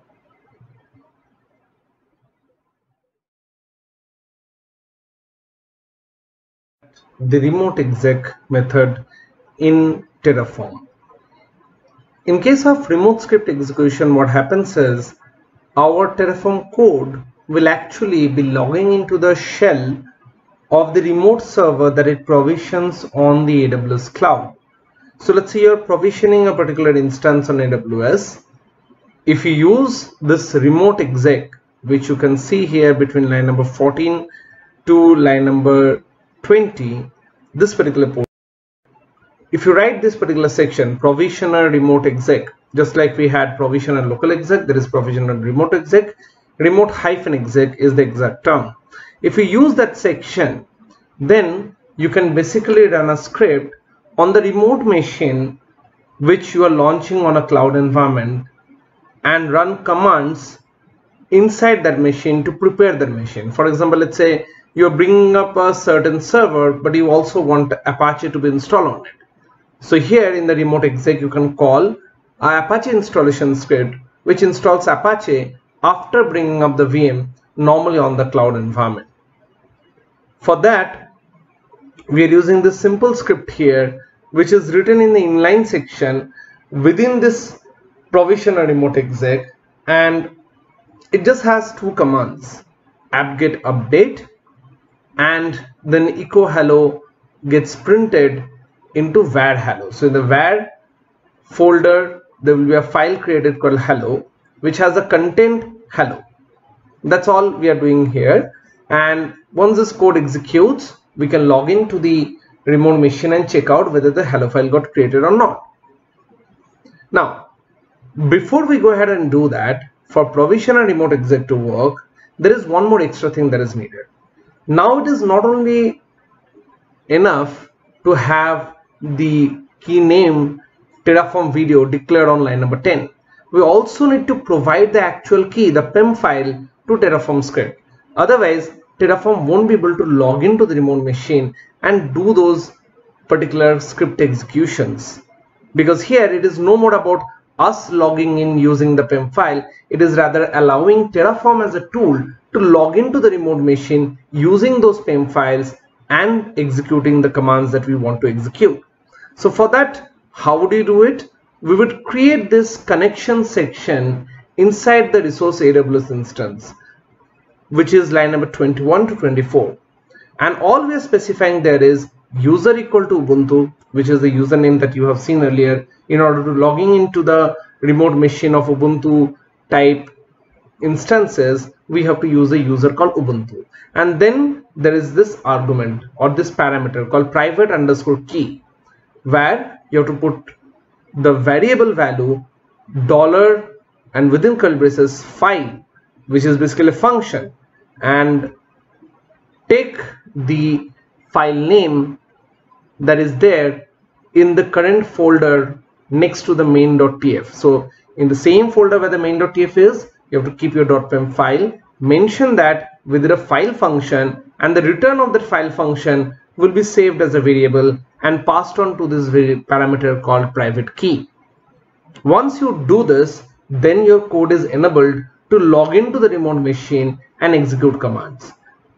And unless you have this connection section, your code is going to try to run the commands, but since it can't log in and execute any shell, it won't be able to do so. So connection section is important, and then the provisioner section, which uses a connection to log into the remote machine and then runs the inline commands which are mentioned on line number 17 and 18. So let's see how this happens.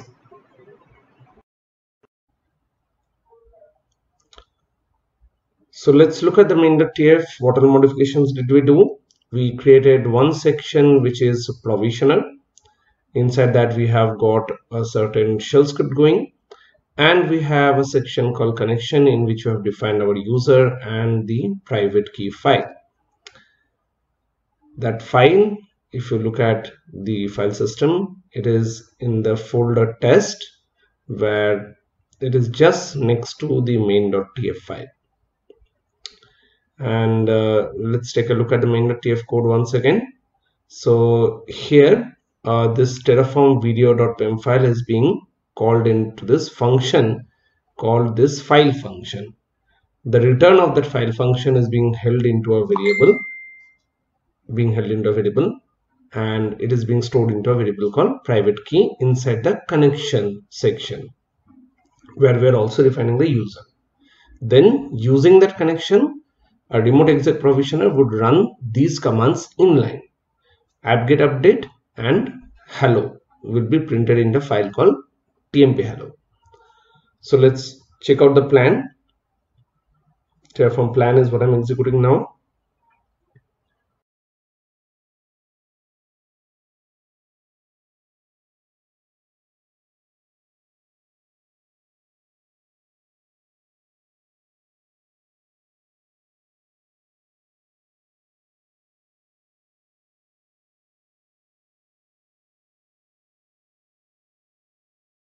So the plan execution tells us that there is one thing to add, 0 to change, 0 to destroy.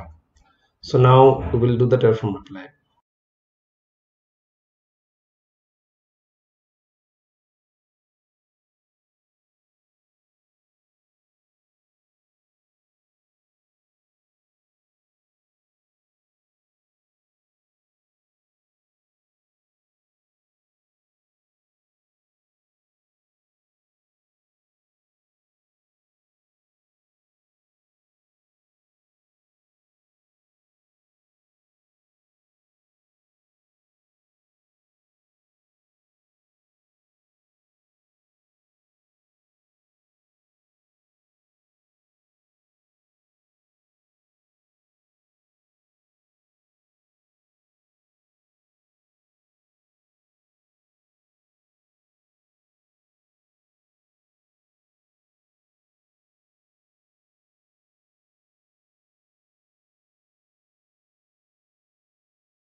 So here you can see, once we log in into the VM, if you do cat/tmp/hello, you can see hello word is written. That means the code has executed properly and the file is properly created inside the remote VM.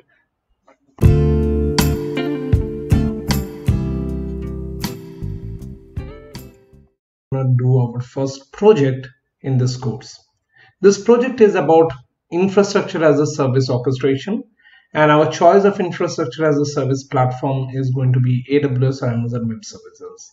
What we are going to do is we are going to orchestrate multiple components on the Amazon Web Services, such as we will launch a compute instance, we will launch Elastic IP, we will launch security groups or firewalls on AWS, and combining all these different resources, we will basically launch a server where we will install Tomcat, and on top of Tomcat, we'll also deploy the Java web applications. This is what we're going to achieve through the project. I'll take you step by step through the project, and in the process, you're going to learn certain things. For example, first of all, you're going to learn how to use variables in Terraform. We will be writing a separate file called variables.tf where we will be defining the variables. And then you will see how to use those variables into your main.tf code. We will see how do you define variables and how do you not define variables but still be able to use them. We will see how to use the lookup variables, that on basis of the value of one variable, you'll be gathering the value of the another variable by having a lookup table created. We'll be looking at how to use output variables, which would print out details about the thing that Terraform has launched. We'll see also the mechanism of terraform.tf vars file, which is another file where you can store certain variables and values. We'll look at the firewall capability on AWS and how do we control it through Terraform by using the AWS security groups. We'll look at the networking component of AWS, such as Elastic IP resource. How do you do it using Terraform? How do you bond the Elastic IP with the instance, and how do you make sure that it is the same security group that is being used by the instance launch? So all that multi-resource coding we will be doing. We'll be looking at remote scripts as the option for installing the Tomcat and the Java application on the remote VM that we'll be launching on top of AWS. And while doing it, we will look at where idempotency works, where idempotency doesn't work. For the uninitiated, idempotency basically means that you can run a code multiple times without actually creating any problems. That is, without actually changing the state. So let's say if the first run of the code has resulted into setting up certain things, the second run of the code should not drastically change that unless the code itself has changed. We'll also look at selective destroy and rebuild of resources, and we will see how Tomcat API can be used for deploying Java applications, and the end-to-end stack of setting up the operating system, setting up the middleware, and setting up the application on top of the middleware all can be done through Terraform. That's what this project is all about.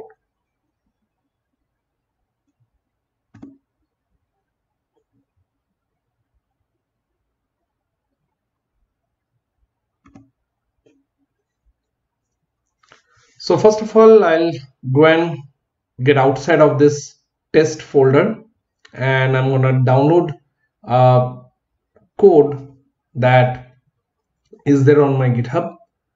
And for that, obviously, I need the Git software. So I'll first install that. And once installed, then I can use the git clone command to download that repository of mine, which has the required code. It will ask me for the username and the password. So I'll give this username and password. In your case, you should have it as a zip file. The whole code should be given to you as a zip file.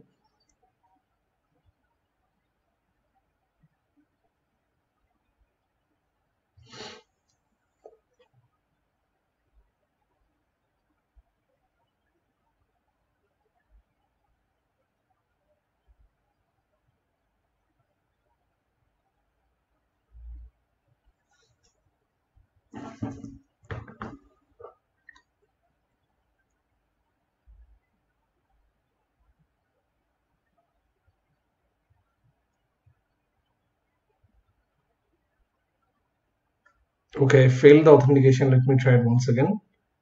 Probably I mistyped the password. Let me try it once again.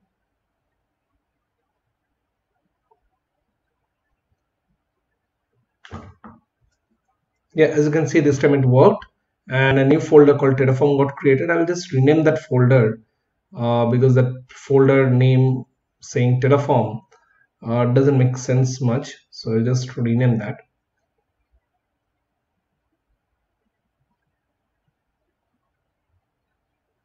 So let me name it as Tomcat app TF, that is Tomcat application Terraform. Now let me move into that particular folder.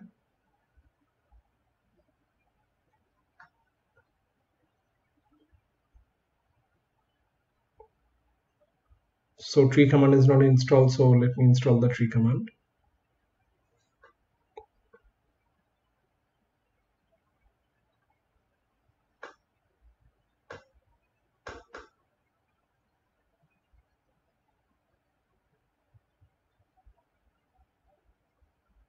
Now the tree command is installed. If I run the command tree on this particular path, I should be able to see all the files. Now there are some files which are not actually necessary. They're a result of my code getting written and uploaded into the GitHub. So I'll rather delete few of those lines, few of those files. But the main files are main.tf, output.tf, and variables.tf. The ones that ends with a .tf extension.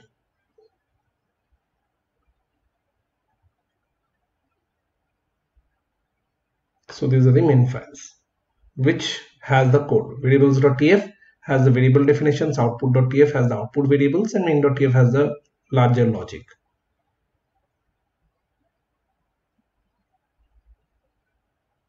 So this is how the variables.tf looks like. Some of the variables are defined and some of the variables are actually not defined, and we need to define them if we want this code to work. When the code is written like this, still it can work if those variables are defined at an environmental variable level. But I'm rather gonna put the right values, so I'm gonna copy them from my other code.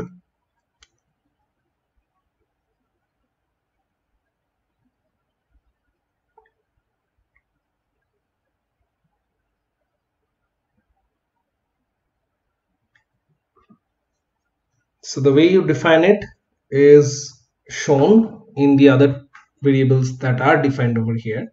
So basically you have to write a line called default equal to, and then as the value of the default parameter, you write whatever the value you want to specify in double quotes, and that's how you define the variable's value. So access key is equal to that whole string that I've just written. Same way it will go for the secret key, and I have to copy it from my earlier code. So default equal to, now where I'll get the value, I'll get it from the other code. Let me prepare the structure for all 4 of them.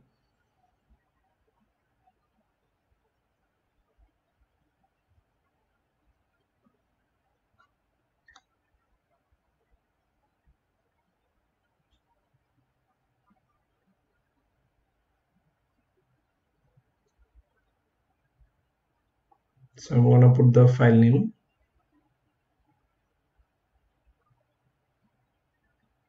within double quotes.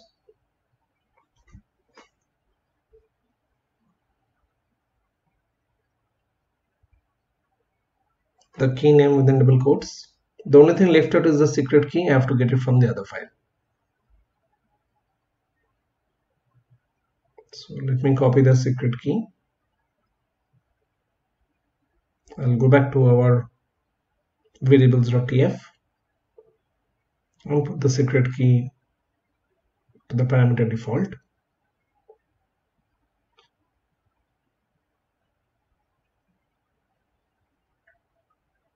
So all the variables are now defined over here.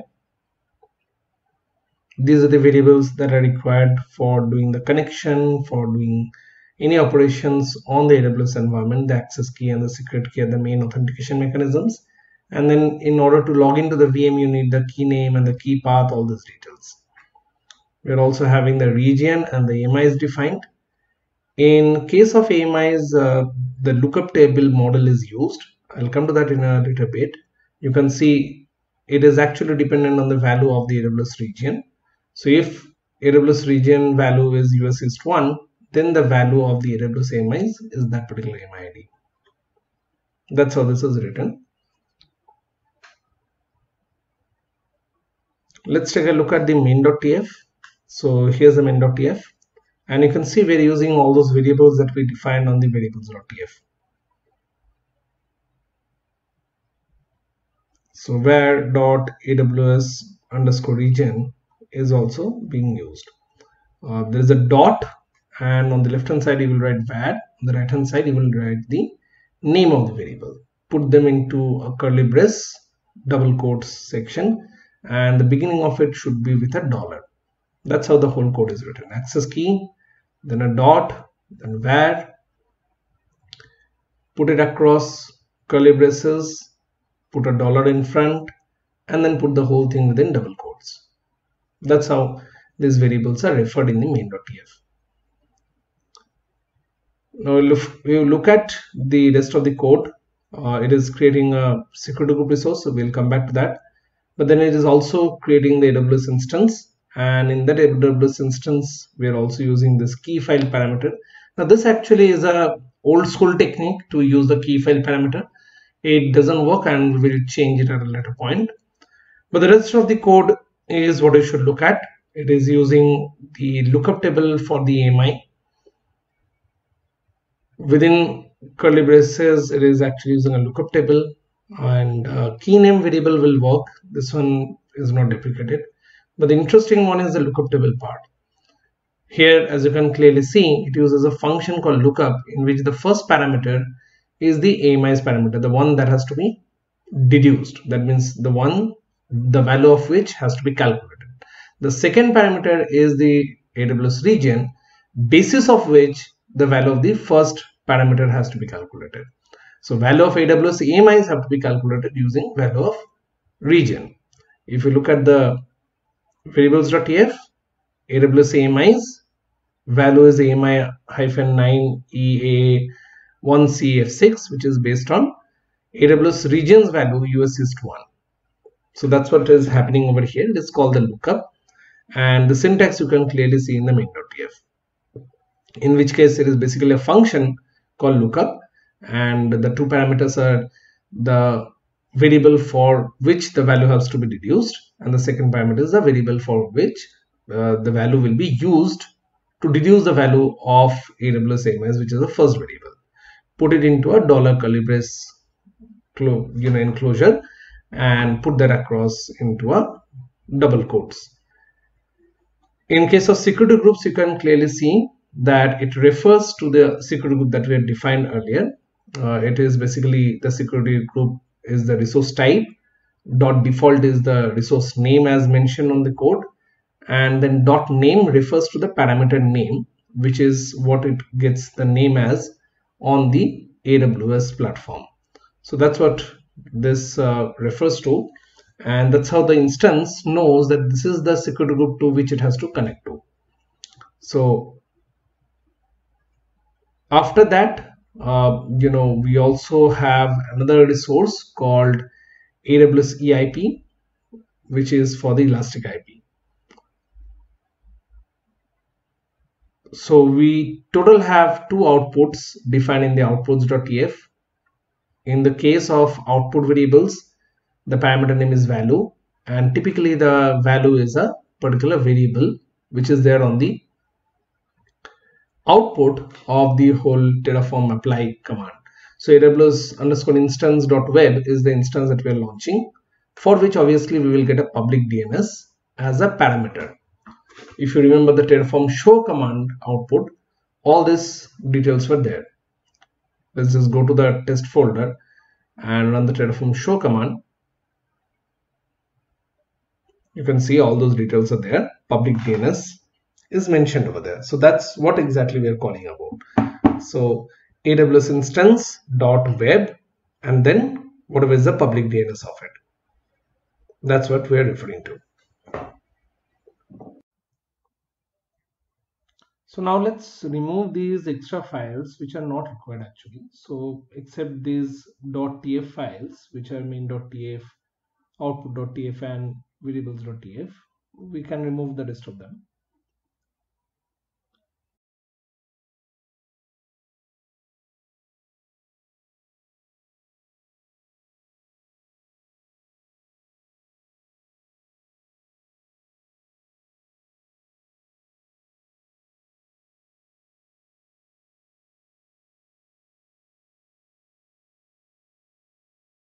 So terraform.pem I am removing.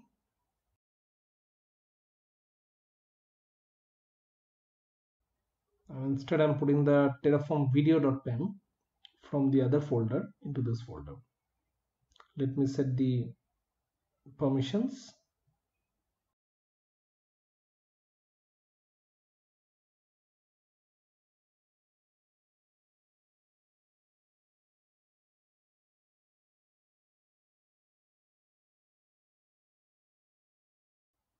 Now these ts state files are not required. These are reminiscence of the previous run of this code wherever I ran it.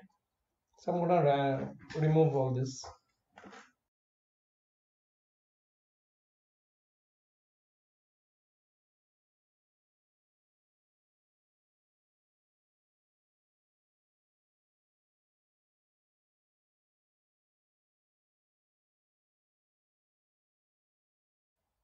Readme.md is just a file with some description. We can easily remove this one.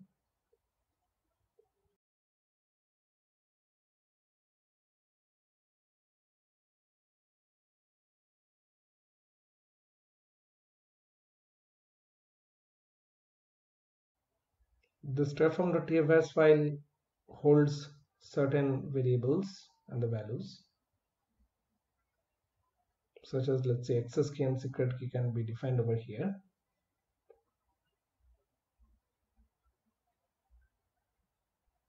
So I can actually remove the access key and secret key section from the variables.tf and declare them over here, define them over here.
This one is a file which contains certain code for configuring the Tomcat server, but we don't need these extra commented lines, so we can remove those lines.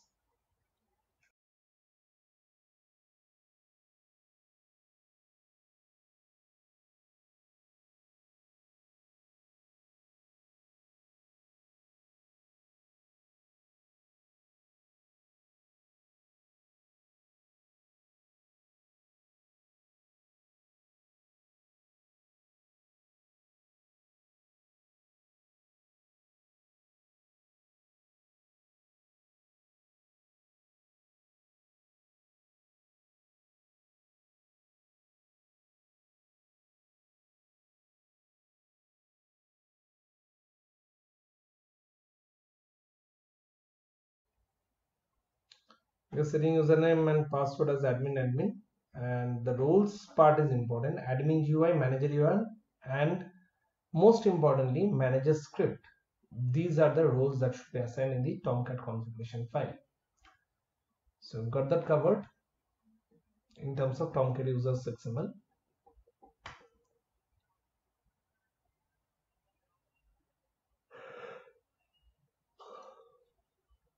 we can see here that during the launch, actually the shell provisioner runs and it installs Tomcat 7, removes the default configuration and puts this configuration by downloading it from GitHub. Then restarts the Tomcat 7 service.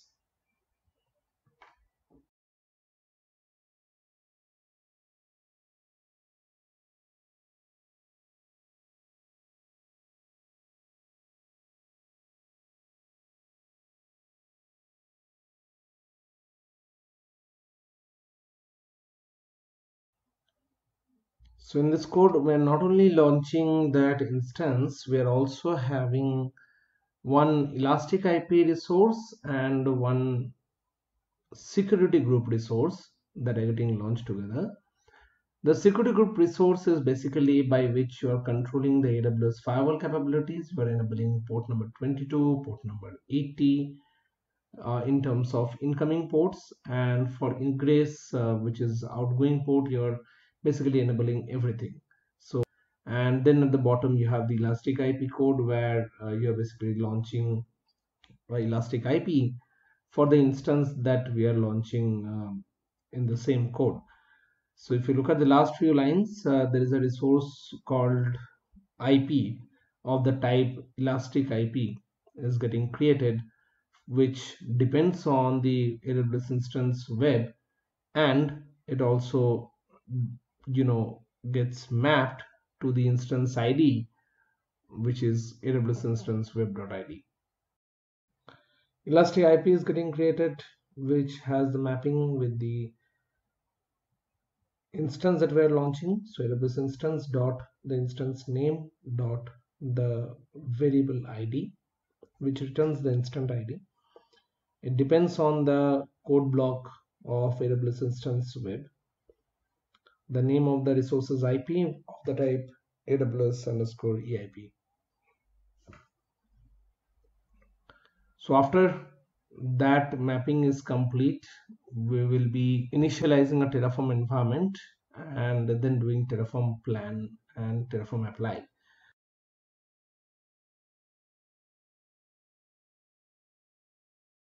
Now at the Terraform Plan, it tells us that key underscore file is actually an invalid argument. It used to work in some previous version of the Terraform code. Nowadays, we do not use the key underscore file parameter anymore. So we need to change that, just the way we had done it for the other code that we wrote. So same way we have to change the key underscore file variable.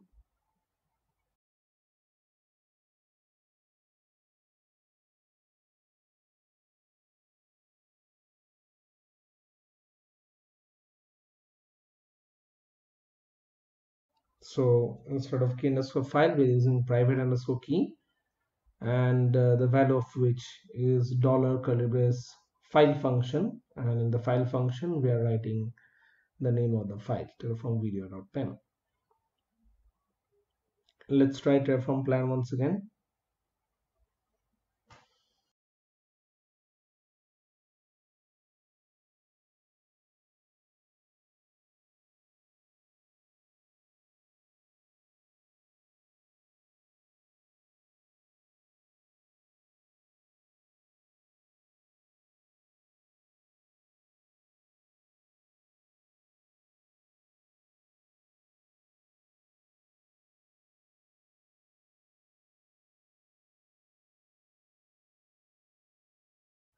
So plan looks good, and 3 to add, 0 to change, 0 to destroy. We can go ahead and apply this.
So as you can see, 3 resources have been added, and this is the IP on which the server is running.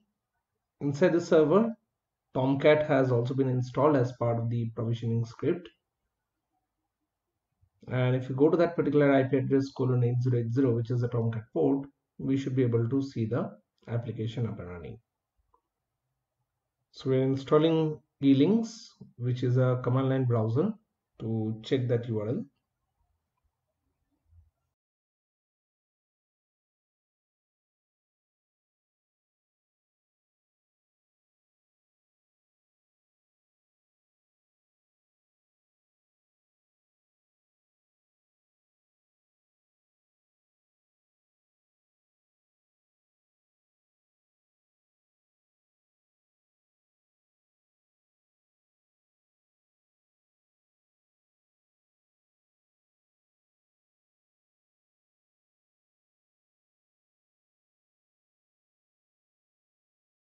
So now let's try to access that URL.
So as you can see, we are not able to open it up.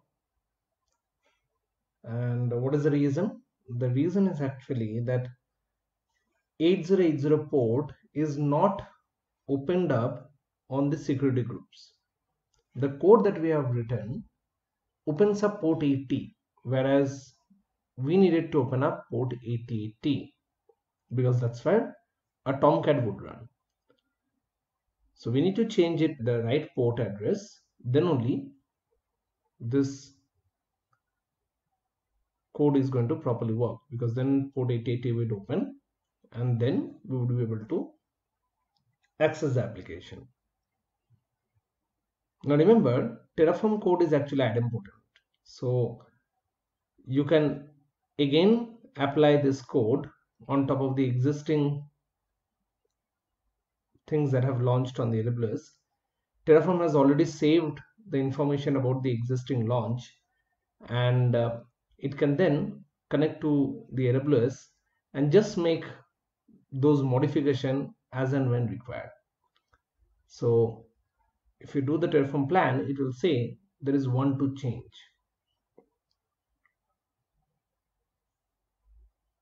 So that means you can do a safely Terraform apply run now, and it will go and change the security group accordingly.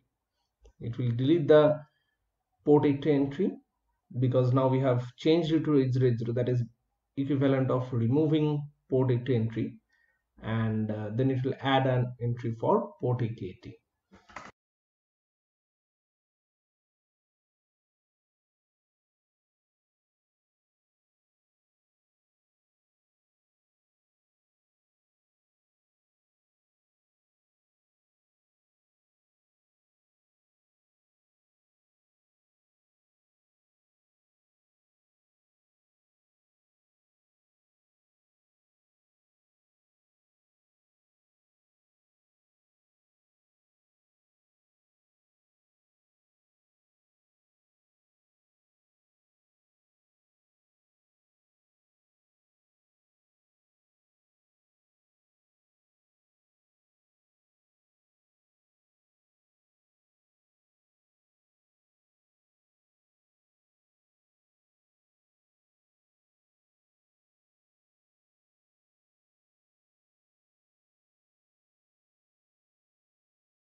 So now if you see, we are able to open up the web page on the links, and that means our Tomcat 7 installation has happened properly.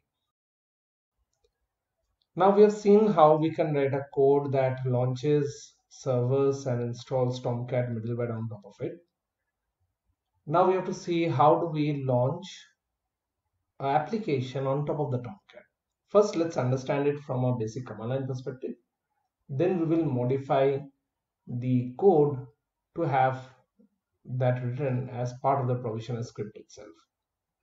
So here I'm downloading one particular sample.var that I can deploy on top of the Tomcat middleware that we have just created. So from a command line perspective, if I have a var file with me, how do I deploy it on top of a Tomcat middleware that is accessible to me using the Tomcat API? Now remember, while creating the Tomcat server, we actually enabled the user admin with the ability to control this Tomcat at a script level. That's why we added that manager script section as part of the role when we created this Tomcat server. If you go to this path right now, which is sample app, you can see right now it says not available. We will now deploy this var onto that particular path on this Tomcat server. And after that, when we try to go into the same path, that sample path link, you will see it will show up the application that we are deploying. So we are going to use the Tomcat API for it, and there is a certain way to access the Tomcat API and pass on parameters to it, pass on var files to it. We are going to see how to do that. So this is a command in which we are calling for the Tomcat URL, and /manager/text/deploy is the path. Obviously localhost is not the name because we are running it on my local VM, so localhost will not be, it will be the AWS's VM IP, then :800, then the path manager text deploy, after which by giving a question mark I can put the var file path, and then I can mention the path on the middleware where I want to install this particular var file, for example the sample app. And to authenticate to this Tomcat server, I'll be using the admin user and admin password as parameters to the wget command that we are calling this URL with. So just a little modification, this quotation should not be there. And now if I run it, it says fail to deploy application at the context path sample app. Why does it fail? Because the var file is available locally in my system. It has to be available inside the remote VM of AWS on that particular path. So you can't have it uploaded from my local path into the server. You can refer to the remote server's local path while calling it using wget. So first I need to copy this sample.var into the temp directory of my remote server where Tomcat is launched. So how do I copy it? I have to use the secure copy protocol or secure copy command, or what is known as SCP command. That would help me copy this local var file into the remote server. Once I've kept it into the right path, which is /tmp/sample.var, then the same command would flawlessly work and do the deployment. Let's see how we can do this by using the SCP. As you can see, using SCP, I can copy this file to the remote server. The syntax of the SCP would be scp-i and then the pem file, then the local file,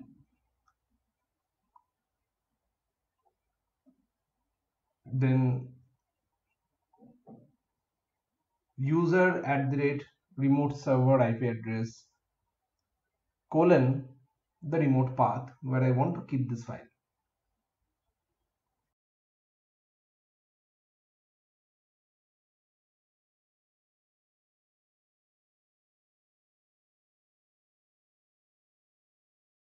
So now the file has been copied over. We can check that by logging into that remote server.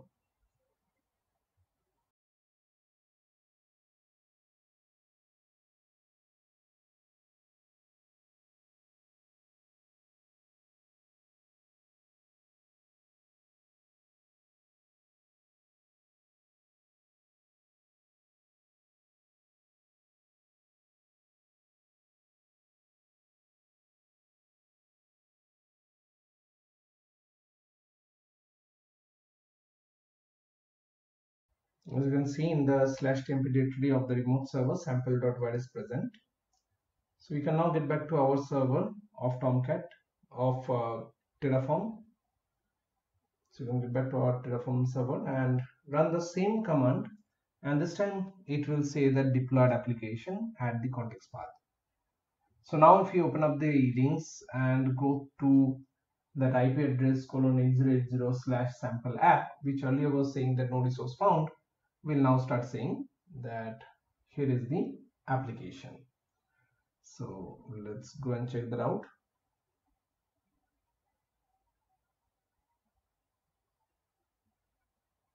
As you can see, sample hello world application is present over there.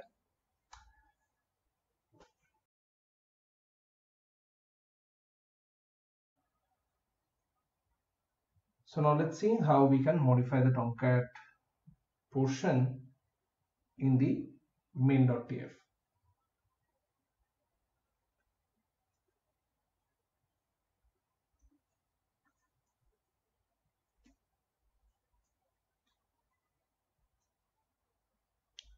So to put these two lines, and those two lines should also be the last lines after the Tomcat has been restarted after creating the user. So these two lines are the last two lines. And if you look at these two lines, we are first downloading the WAR file directly in this server, and then we are using that same API code, but in this case we are using localhost because we are doing it locally on that server. All the lines need to end with comma except the last line.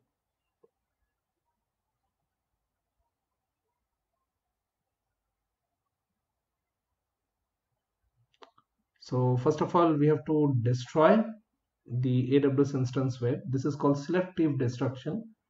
We are targeting only the AWS instance.web because that's the one we are going to change.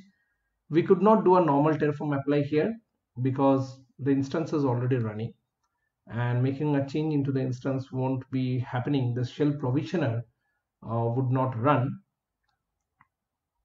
just as a change. Terraform's idempotency wouldn't be able to handle that. So we have to get rid of the web instance and then recreate the web instance in order to run the shell provisioner.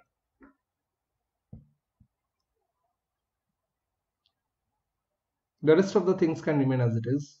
Security group and everything can remain as it is.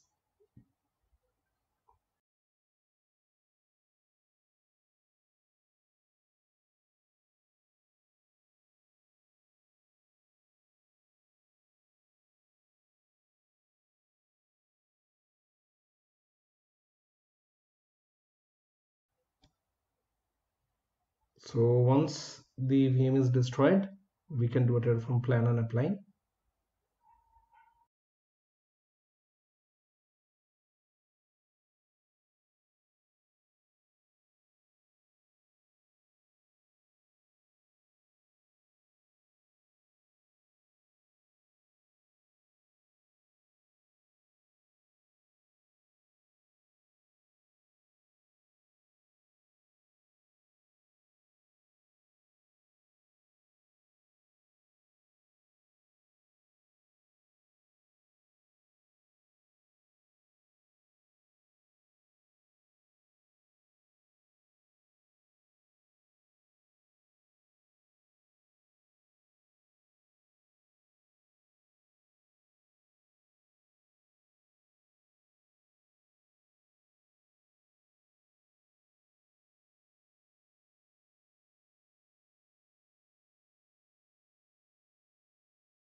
As you can see, the application comes up on that exact path.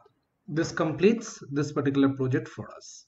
We have implemented an entire Tomcat application using Terraform.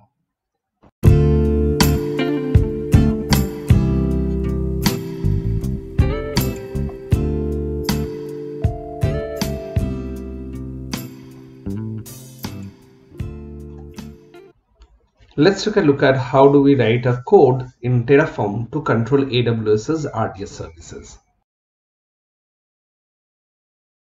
So let's first of all understand what is this platform as a service that AWS provides.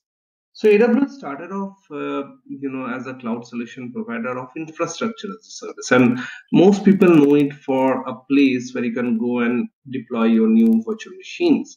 Instead of creating virtual machines on your system, you can go to AWS and create virtual machines over there. But the virtual machine is only part of the infrastructure as a service component of AWS. AWS does offer other services such as platform as a service, where instead of just launching a VM, you can actually launch a stack of a platform, such as, let's say, a whole database. And it doesn't matter what the operating system at the back end of the database is. It doesn't matter how the database is, actually at the back end installed, because all you care is to get the database up and running.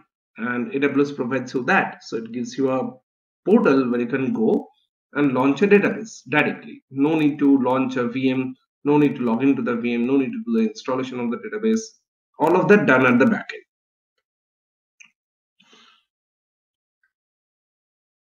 The name of that service is Amazon RDS, that you can see over here.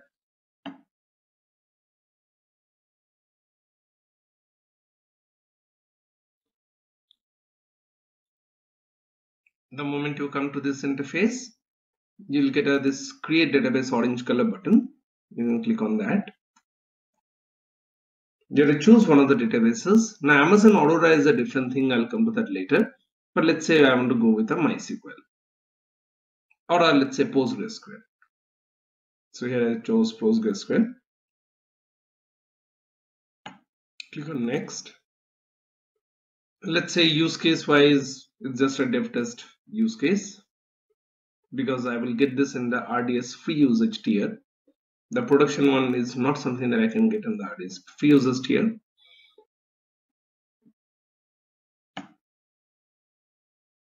So here's all the information. This is, let's say, the Postgre version that I have chosen over here. I'll only enable options eligible for RDS free usage tier so that I don't accidentally incur any charges. So db.t2.micro is the available instance size, 20 GB storage. DB instance identifier means what is the name. So my DB instance, master username is basically the root username, and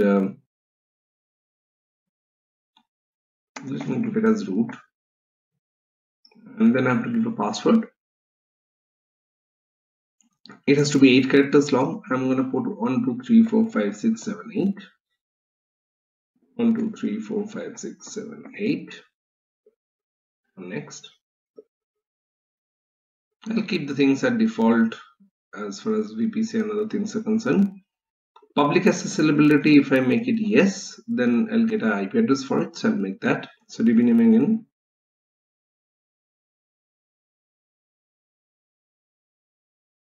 give the name as my test DB.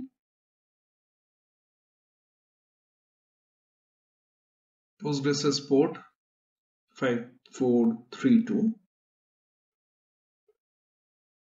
IMDb authentication is disabled.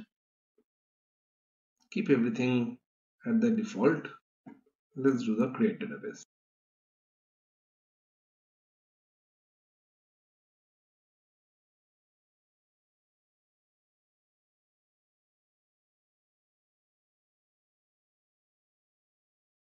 View DB instance details.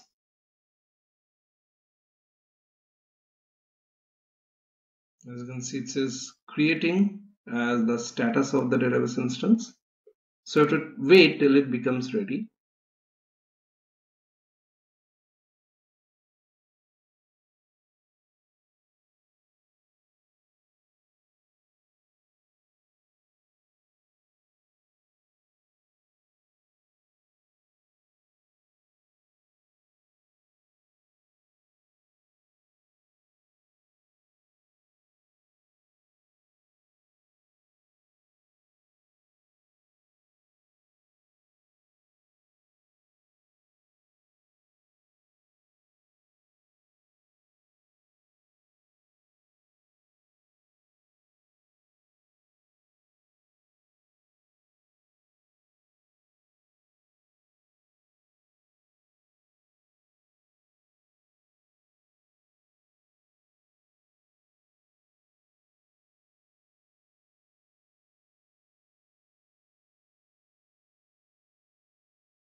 You might need to do a refresh once in a while. So I'm just gonna take a refresh of the whole page.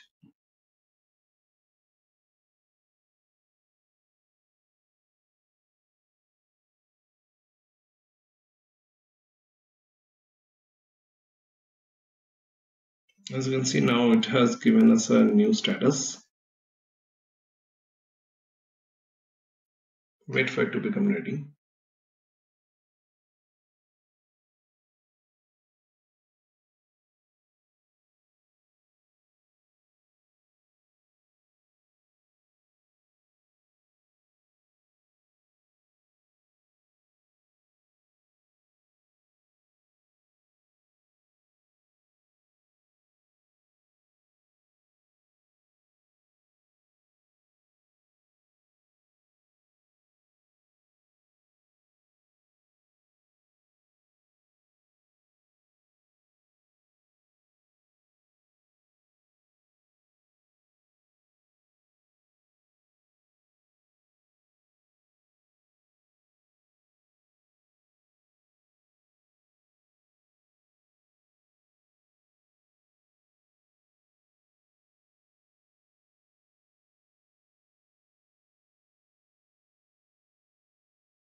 As you can see, the whole process of this launching of a database can actually take a lot of time.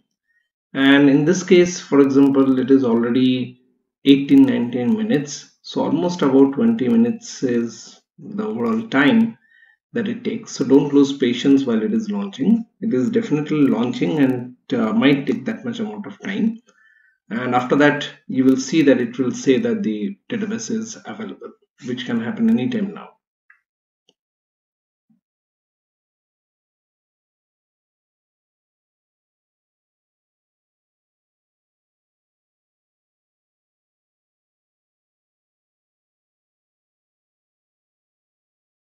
So now you can see it says DB instance is available.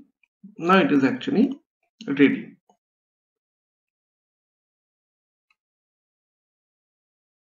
Here are the information about the database. Now let's look at how do we achieve this using Terraform.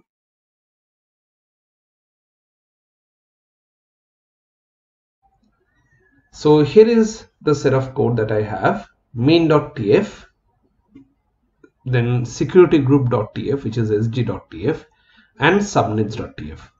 So subnets.tf is there, sg.tf is this one, and we also have the main.tf. So subnets.tf defines the subnets that we need to create, sg.tf defines all the security groups and firewall rules that we need to create, and then there is a main.tf for creating the actual RDS instances. So let's take a look at what this codes hold, and we will start with the subnets.tf, where we are going to create the network for it. So subnets.tf, let's open it up using vi, and inside you can see the resource type being used is AWS_subnet, of which there are two resources getting created, subnet 1 and subnet 2. In both of them, VPC ID, CIDI block, and availability zone. These are the three values that we need to put in. The values of it are defined on the variables files. We'll go to them in a minute. There is also a tag section where we are defining the name for these subnets that will show up on the AWS interface. This is the actual name that will show up on the AWS interface, not the name that we're giving like subnet 1 and subnet 2. Let's move out and also take a look at the sg.tf, where we are creating the security groups. So in the sg.tf, we are using the resource type AWS_security_group, and we are creating a resource. We are naming it just as default. It's a name within the Terraform code. Doesn't really matter. On the interface, it will not show. VPC ID is what we are giving over here, and then there is a egress box and ingress box. So in the ingress, we are providing the port number of the RDS instance, and on the egress we are saying allow anything from anywhere. And in the tags, again, we are referring to a variable. This variable is defined in the variables file for the security groups, which will actually be the name that will show up on the AWS interface, because it is written in the tags name. Now let's check out the main.tf. In the main.tf, the first section is the provider section. We have given the access key, secret key, and region, which are all again coming from the variables. Then we are creating a resource of the type AWS_DB_ instance. Naming wise, we have internally named it as default, and it depends on the security group that we create in the sg.tf. Without it, this particular code will not launch. There are certain RDS specific parameters that we have to fill in, like identifier, storage, and all of these are basically coming from the variables files for the main.tf. And then there is an engine version, which is basically a lookup table, which on the basis of the var.engine derives the value of the var.engine version by using a lookup. And this lookup is again a variable defined as a map in the variables file. Then we have the instance class like t2.micro, name, username, and password. After which we are also referring to the VPC security group IDs, which is again coming from the sg.tf's ID. DB subnet group name is basically group of subnets. That group we are also creating in the next block of the code, which is of the type resource AWS_DB_subnet_group. We are naming it as default in the code, and the main parameter is subnet IDs, which is basically a combination of the two subnets that we created on the subnets.tf. It's written in a list format, both side square bracket, in the middle a comma, separating the two subnet values. Now let's start looking at the variables files. So there is a subnet variables file, there is a SG variables file, and there is a normal variables file. So we'll start with the subnet variables file. And in that, we have defined all those variables that we are otherwise using in the subnets.tf, like subnet 1 CIDR, subnet 2 CIDR, what is AZ1, what is AZ2, and the VPC ID at the end. So these all variables are being used in the subnets.tf. The VPC ID part is where actually you need to refer to AWS RDS launch and observe in the description of the RDS what is your VPC ID. You have to put that. Similarly, we have SG variables TF, where we are defining the variables required by the security group. So CIDR blocks and what the name of this security group is going to be. Now remember, this SG_name variable is being used in the tags name part of the code. That means this is the actual name that will show up on the AWS's interface. Let's get out of this one and let's open up the variables.tf, which is another place where lots of variables are defined.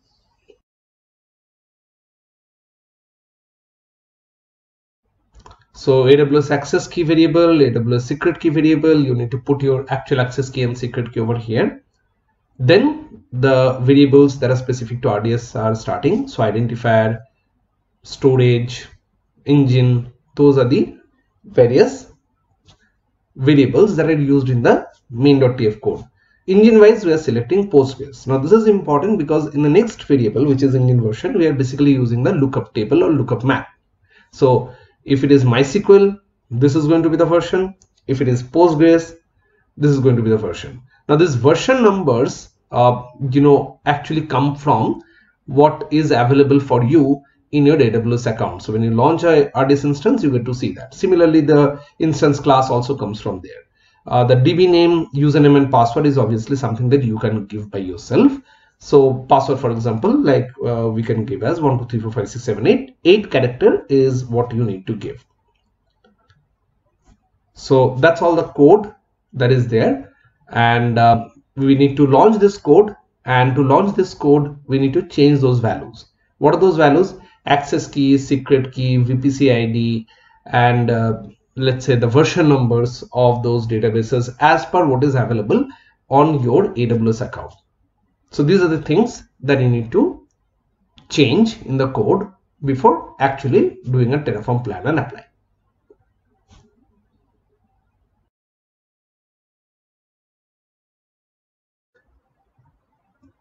Let us first understand the AWS Aurora. So if you go to AWS, go to the database section and the RDS section, just the normal way, you will find that at the launch panel, there will be a different item altogether named as Aurora. On the RDS control panel, the Aurora has been defined as a very highly available, very highly capable enterprise grade database solution from AWS. And once you launch it, it will be kind of a managed solution from AWS. So you click on create database. We'll select Amazon Aurora. We'll select the MySQL 5.6 compatible. Click on next. Let's keep the default options mostly.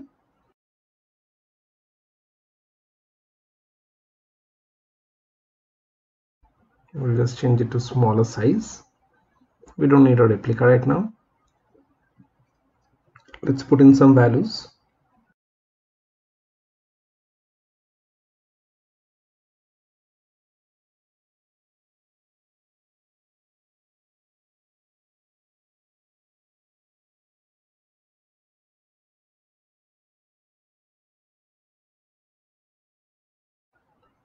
Just a simple 8 character password like 1 2 3 4 5 6 7 8 would do.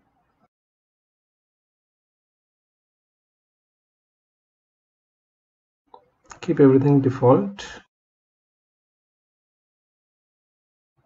There's a cluster which gets created in case of Aurora, which is different from the RDS, because in RDS you don't create a cluster, but in Aurora cluster is mandatory. Let's reduce it down to minimum things.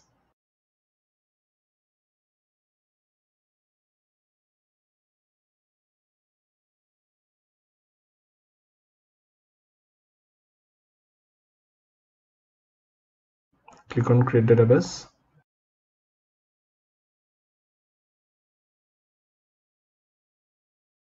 Let's go and check out the database instances now. So we can see one database instance that we launched using RDS that is still running and is in the available state. The Aurora ones we have just launched and they're under creating stage. The fundamental difference that you can see directly here is that Aurora has a cluster in which the database instance is running, whereas our RDS was an independent instance. You can also see that over here in the details of the Aurora DB instance, and if you go to configuration, you can see exactly the details, like what is the engine version, what is the instance class. All those informations are available over here itself, which you can pass on to the code when you write the code for launching Aurora. So this is essentially what you get in Aurora database. It's a highly available database with multiple subnets and a large cluster holding our instance. It's under creating stage. We don't need more information right now. We can go ahead and see how the coding has to be done. So now let's take a look at how do we write a code in Terraform to control the Aurora databases on AWS. Now here I have all my codes and it's pretty simplistic coding. Let me show you the main.tf, and in which what happens is we have three resources mainly. One is the cluster instance, one is the RDS cluster itself, and the other one is the security group. So cluster type resource and cluster instance type resource, these are the two main types of resources that we are creating here. In case of cluster instance type, we are creating an object called cluster instances, and here we are creating something called cluster. And in the cluster instances, we are putting the cluster name hyphen instance as an identifier, and then cluster identifier is the cluster ID from the AWS RDS cluster type resource. So here you can see var cluster underscore name sample RDS, username, password from var, and the security group that we are creating here, that one's ID. These are the parameters which are being given. The security group is pretty straightforward. It has an ingress which is basically enabling the line number 3306, and there is protocol wise it allows everything from everywhere in the egress. 3306 is basically MySQL port number. Now here if you relook at these codes, there are certain variables which are being used, which are all defined under variables.tf. So cluster name, instance class, username, password, all of that is defined in the variables.tf. There is also one more file which is output.tf. This is basically to just show the output information, which is what clustered instance has got launched and what is the endpoint to access that particular clustered instance of the database. So that's what basically the whole code is about. Let me reopen the main.tf once again. So here what you can see is that there is a AWS RDS cluster type resource which is getting created of the name cluster, and what we're doing is we're basically passing on the name from the variable.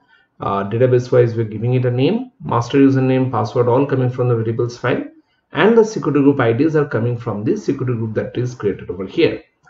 And in the security group again, what we have, we are creating it as Aurora SG. That's the same name being used in that resource AWS RDS cluster for the mapping.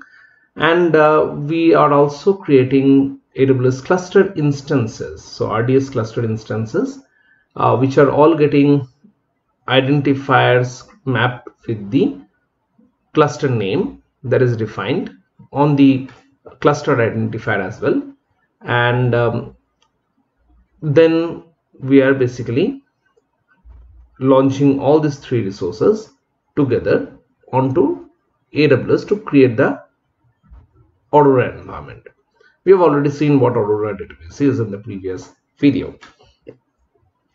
So that's essentially what we are doing here.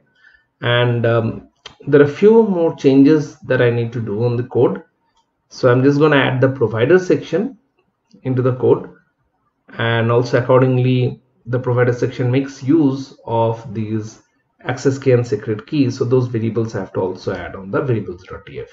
So I'll just do that. I'm copying it from my previous AWS RDS control code. Code wise it is basically going to be the same thing, and I have to obviously define the AWS access key and secret key correspondingly into the variables.tf file.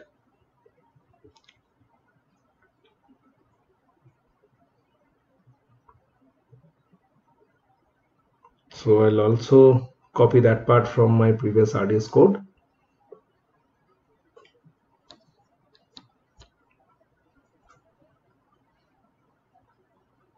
Let me put that into the variables.tf at the top.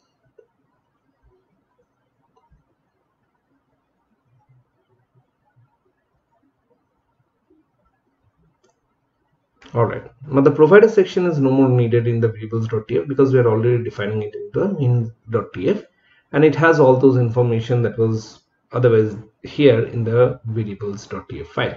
We typically keep the provider into the main.tf only. So let us save this, open on the main.tf, and let's confirm that all the information is there, including the region and all is there for the provider. So that way the code seems to be complete now. Now we will be able to run it by using plan and apply. So that's about it. Only 3 files, pretty simplistic coding which you need to do for controlling the Aurora databases on AWS.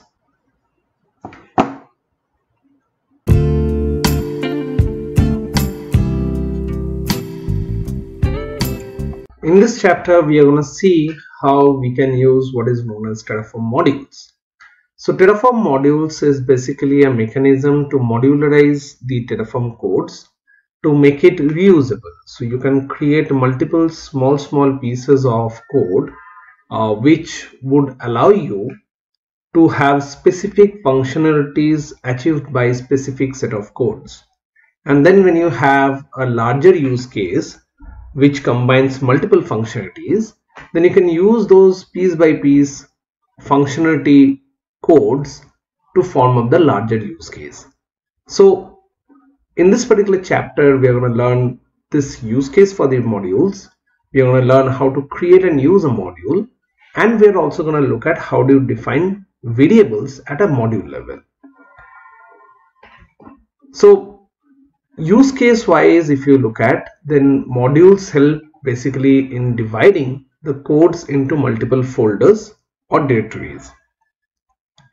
So what that means is that instead of having one directory having all the multiple .tf files or very large main.tf files, you would have specific functionalities achieved by specific folders of Terraform code, and then you would combine them into one single module. Okay, so module wise, if you think of, then every folder of Terraform that has this main.tf, variables.tf, each such folder is basically a module, and there is a mechanism in which you can create multiple modules and then call them from one. So that's what we are going to look at. The division in the code also enhances the modularity and reusability. That means, let's say you are writing a code which has the objective of creating a LAMP server, LAMP as in Linux, Apache, MySQL, PHP. Now for each of them, Apache, MySQL and PHP, you have a separate module. So one module for Apache, one module for PHP, one module for MySQL, and then also there is a module which will configure the Linux environment. So you combine all of these 3 or 4 modules and get the LAMP stack. Now let's say tomorrow somebody says that they don't want to have the LAMP, but rather they would like to have LNMP, which is Linux, Nginx, MySQL, PHP. So instead of Apache, they want Nginx. So do they have to write the entire code again? The answer is no. They can then use a Linux, Apache and MySQL modules while just creating the Nginx module separately, which is the one that differs from the previous use case. So that reusability can be done here using modules. Modules can also greatly enhance readability of the code. Instead of looking at one single large code which does 10 different things, you have now smaller pieces of code which does a single functionality, and therefore it is easier to understand. Let us take a look at how to create modules and use them. So any folder that has certain amount of .tf files is actually a module. We'll create our modules inside a folder called module example. You can give any name that you want. I just wanted to keep it clean folder structure, so I created a new folder, and in that I'll create the modules. I'll copy one of the codes that we wrote earlier. I can pick up any. I can pick up the Tomcat one or the RDS one. I'll actually do the Aurora one. That one is the last code that we wrote in the previous video. So Aurora code that we wrote, I'm going to copy it over to this local folder. Now the Aurora has been copied over here. As I told you, this is a folder that has .tf files. So this itself is a module actually. However, I'll create a child module inside that. Child module is nothing as in, it's just a folder again with some .tf files. But the thing is that I should be able to call these .tf files from the parent module, which is Aurora TF. So inside this child module, basically a child folder, nothing but that, I'm just creating a main.tf file. I'm not even writing anything, just some Terraform code, and then I would be able to call it from within the parent module in which this child folder is located. So if you go back to the Aurora TF folder,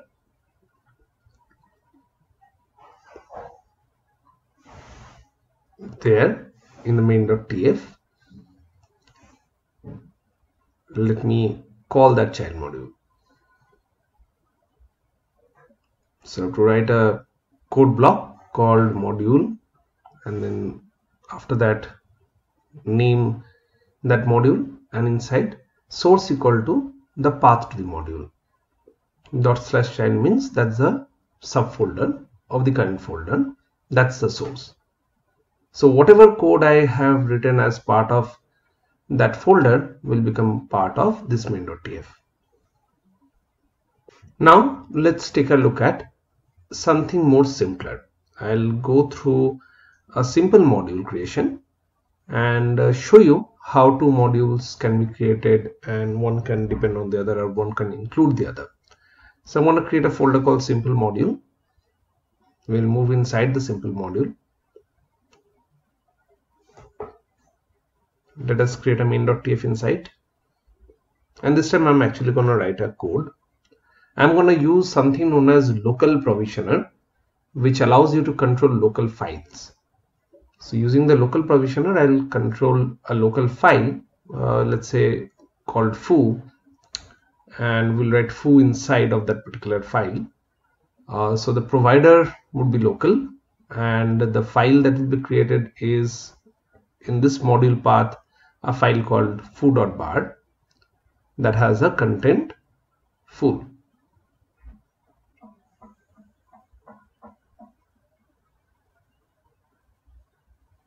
So just by having that provider local mentioned without anything written inside those blocks is enough. And as you can see, if I do Terraform init and Terraform plan, it says that it's going to create that file. I'm going to do the Terraform apply, and you can see that the file got created. So it's a very simple module that we just created. Now let's look at how do you create another module and call that from this one.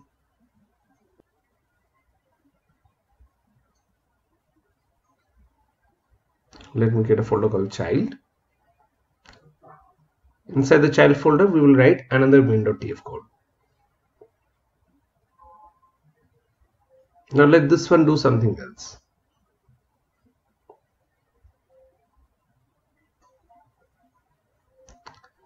So again, here we are writing a code that basically creates a local file. I'm just naming that resource with some different identifier. So foo2.bard is the file name.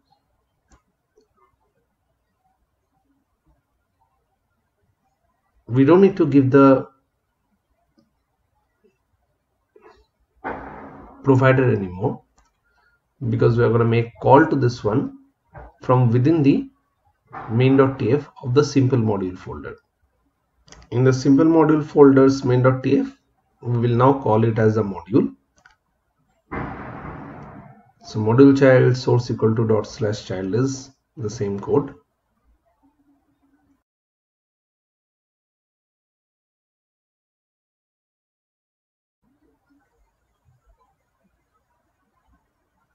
So if you just try to do Terraform plan, as you can see, it doesn't work. You have to do Terraform init or Terraform get. Terraform get will get the modules that are connected.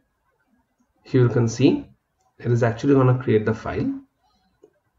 However, the file path is a bit wrong because we have given a wrong path in our code.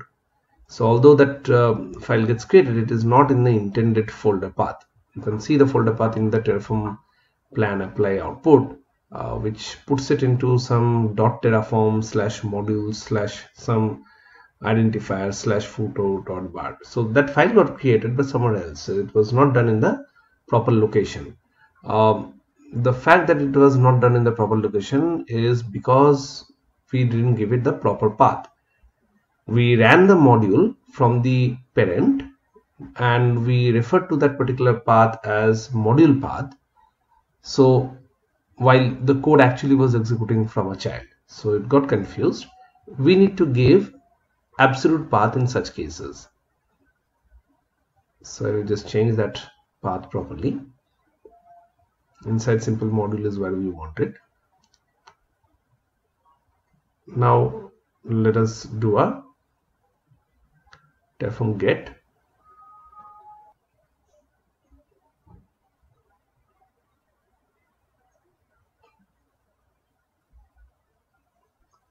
Terraform init and Terraform plan, and then Terraform apply.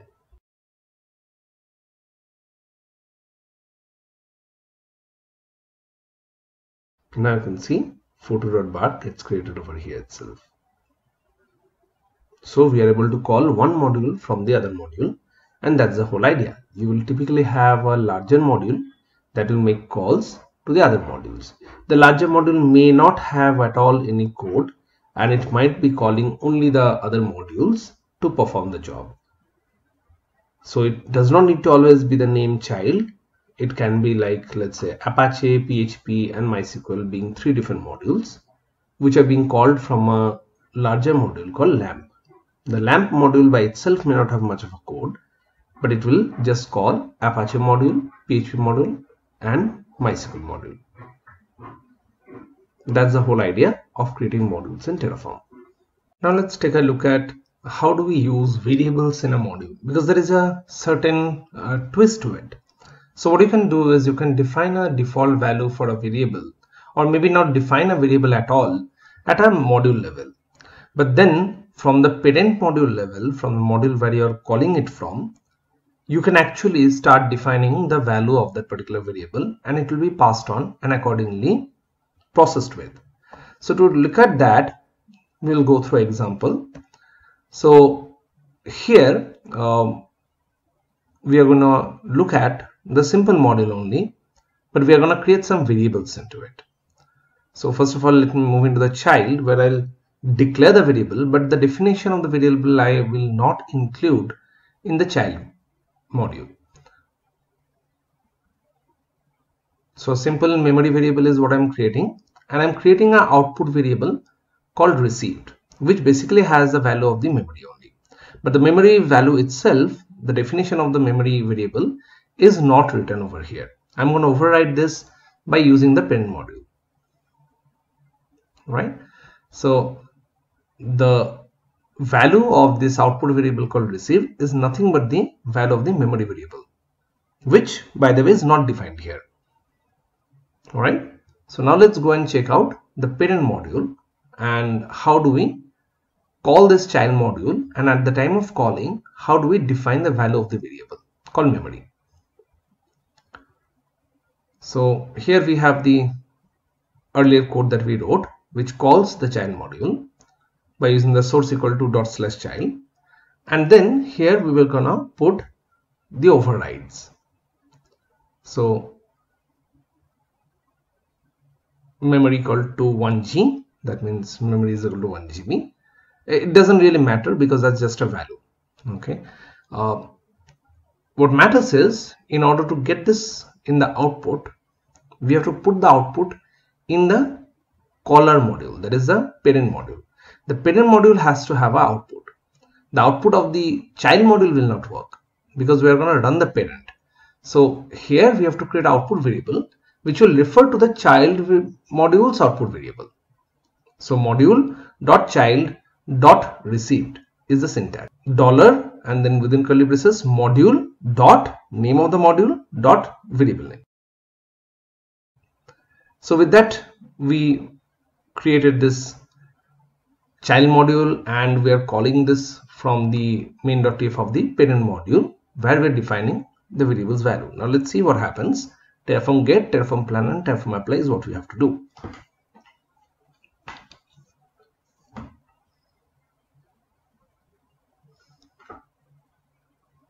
As you can see, the output comes up as child underscore memory equal to 1G. So as you can see, the output is not coming from the child module. Output is coming from the parent module. Parent module is referring to the child module and getting the variable's value, and that's how we're getting this output,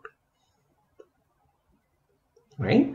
So child underscore memory is a variable defined on the parent module that gets the value from the child module.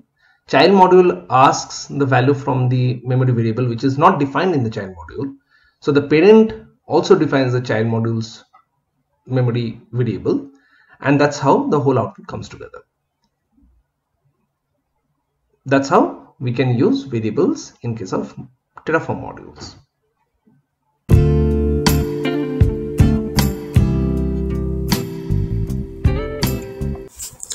Congratulations for reaching chapter 8 with me. Now we are going to look at what is called remote state in Terraform coding. So you have already seen that there is a state file. While we run the code, that state file actually captures the current state of what is being launched. However, this state file sometimes needs to be shared between people, and that's where we need to keep it at a remote location which is common to multiple people working on the code. That's where the remote state concept comes in. We have to understand this use case and we have to see how do we manage remote state, and the example remote place that we are going to have for putting that state file in is going to be S3. So basically what we are talking about, if let's say two people are working on the same Terraform code from two different workstations, they all have their own Terraform binaries and they have all the code that they need and they're running those codes. The problem is, let's say one person launches it, the other person needs to destroy it. How can that happen?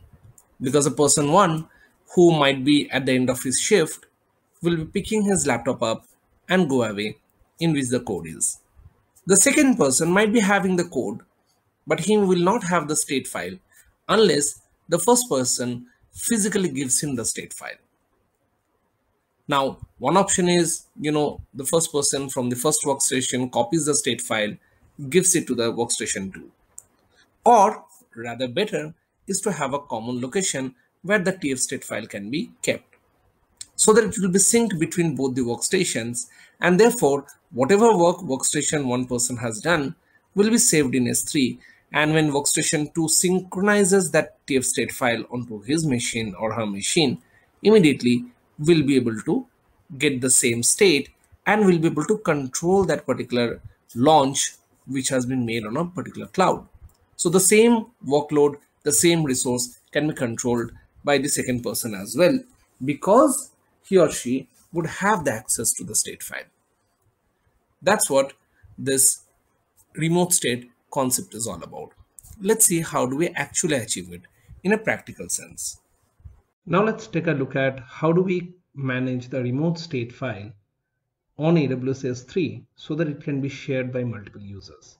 We have to create a backend of a Terraform which stores the state file onto S3. Let's take a look at how the process will happen, and I'll be switching between this command line and the AWS console to show you how it is done. So first of all, let's create a folder on which we will have this code written. So I'm creating a folder called remote state example. Let's go inside that folder.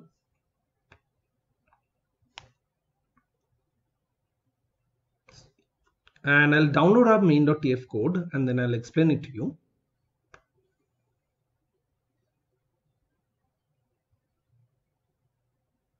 Let me open that main.tf code that I just downloaded and kept in this particular folder.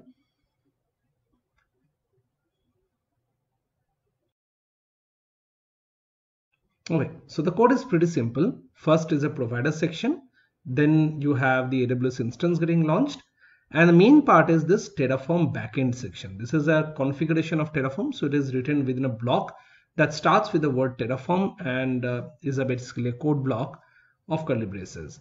So inside those Terraform code blocks, there is a backend section which specifies S3 backend. We need to add the S3 bucket name there after creating it on actual AWS S3, for which we have to go to AWS Management Console. And first of all, we have to go to Identity and Access Manager so that we get a user, and then using that user, we can basically create all the S3 bucket and stuff. And this user access key and secret key is what we have to also populate in that main.tf.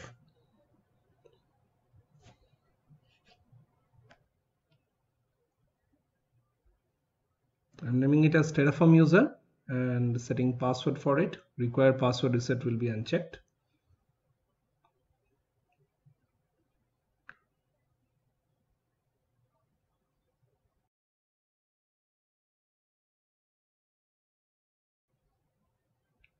Let's give it policies.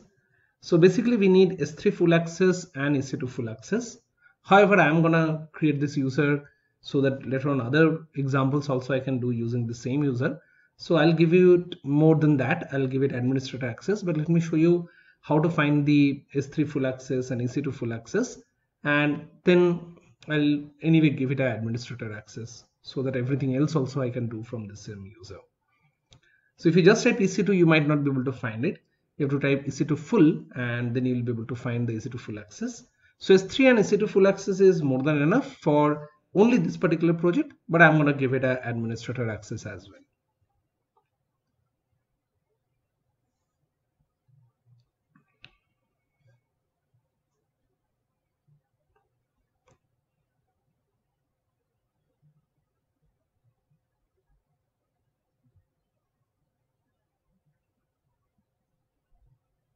So created the user. The access key and secret key are directly given over here.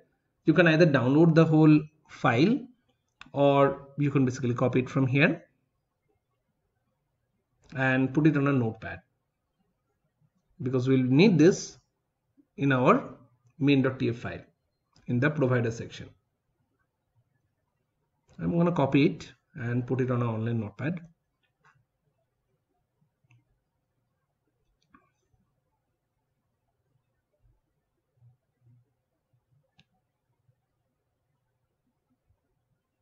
So I've got my access key and secret key.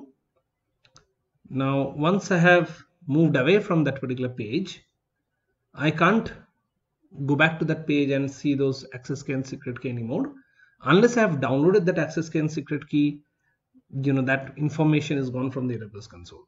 So it's only now available on that online notepad. I'm going to come back to my main.tf and configure the provider section so that it can connect to the AWS account.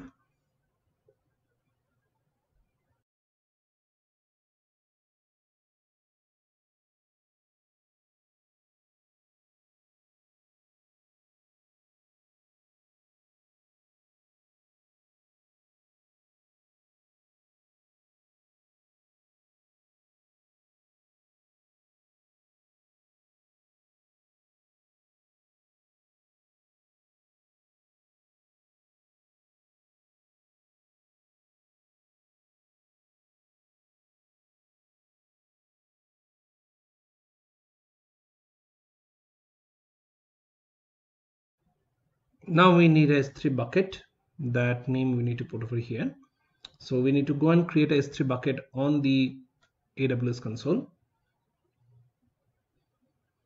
So you can search for S3 on the management console find services section. That will take you to S3.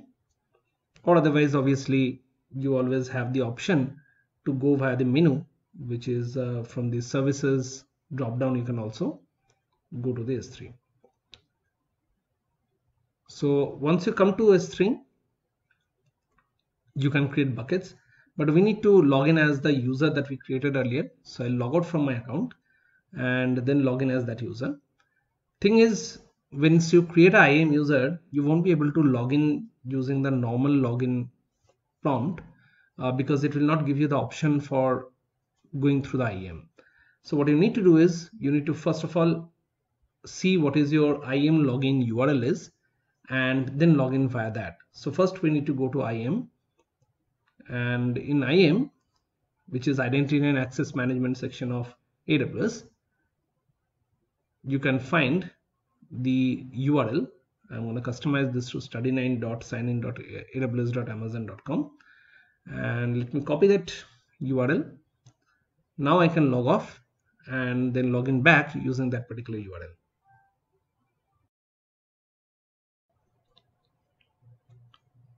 So after logout, I have to put that URL on the URL bar and go to that particular page, which as you can see brings me to a page that has study9 as the account ID already mentioned. I'm going to put my username and password and click on sign in. Now you can see on the right hand side top it says Terraform user. So I've logged in as that user. Now we can go to the S3 and create a bucket.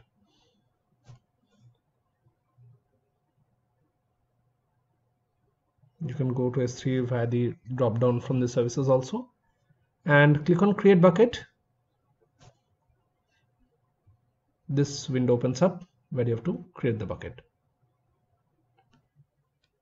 This bucket name has to be unique. So I'm going to give S9TF bucket or S9TF video bucket. I'm pretty sure that would be a unique name. And you can either go through next, but I'm going to just create it directly. Yeah, so here's a bucket got created and this is a name that we will need. If you click on that bucket and go inside, bucket is basically like a folder. If you go inside that folder of the bucket, you won't find any file right now. And we would expect that once we run our code, our TF state file will actually be uploaded over here. So now we need to put this name in our main.tf code.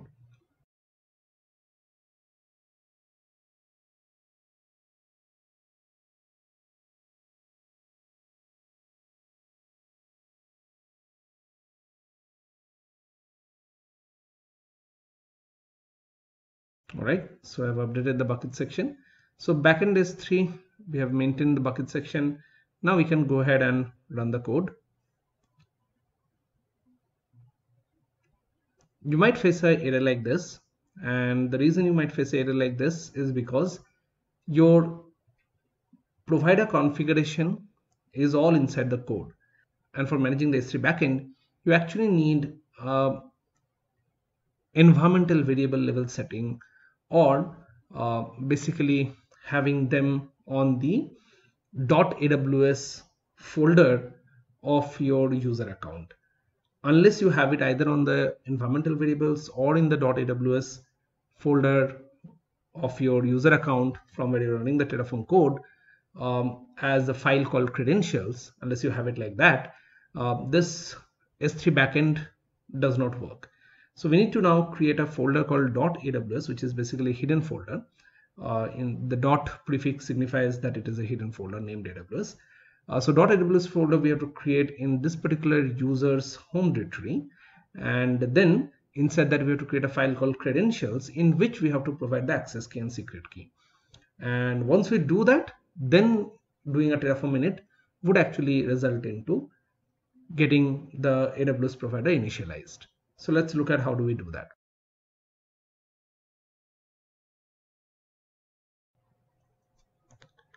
So we're going to create a folder called .aws on the home folder of the current user, and we will go inside the .aws folder, and inside of the .aws folder we will create a file called credentials.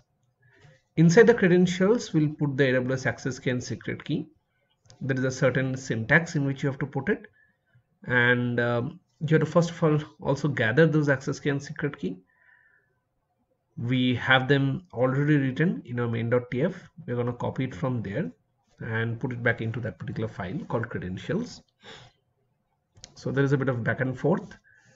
We have to copy from main.tf, put over here, again go to main.tf for the secret key, then put over here.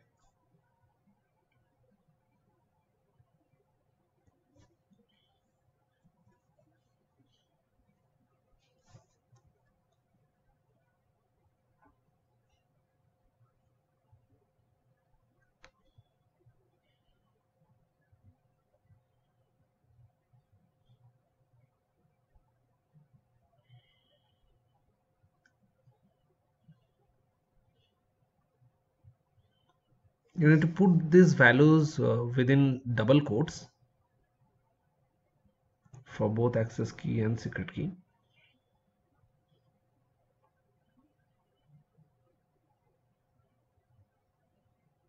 That's it. That should do. And now your Terraform commands should start working. Alright, I just ran Terraform plan. We should not do that. We should do Terraform init first. So yeah, Terraform init now. Last time it failed. Let's see what happens this time. Yes, now you can see the green lines. That means it says also successfully configured the backend S3. It's initializing the AWS provider also. So all went well. Now we can go ahead with a plan and apply.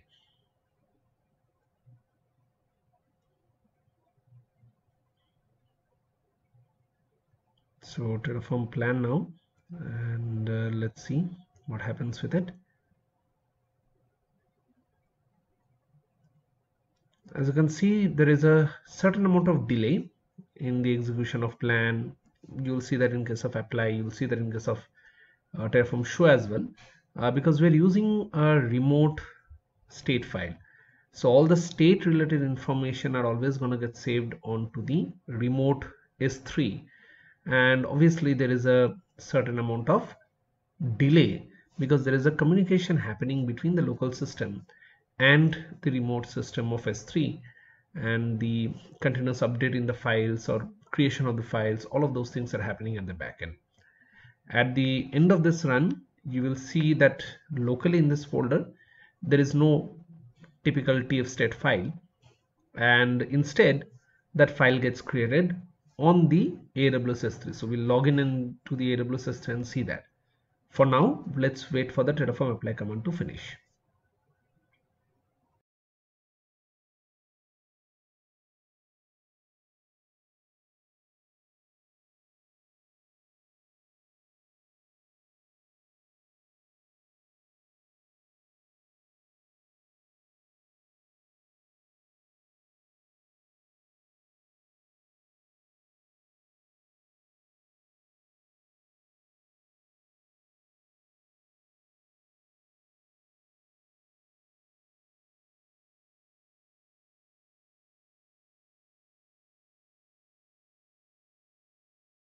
So finally Terraform apply is complete, and we can take a look at what has happened by using the Terraform Show command, which basically fetches the Terraform state file and prints it out. So with the Terraform Show command, we can see the details of the launch that we created. Now this is the state that got saved in the S3. This details is not coming from local system, which is why the Terraform Show output took a bit of time, but it went to S3 and collected the information from there.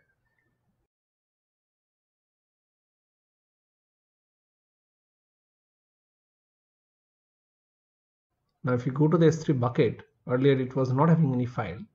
Now you can see the Terraform tstate file over there.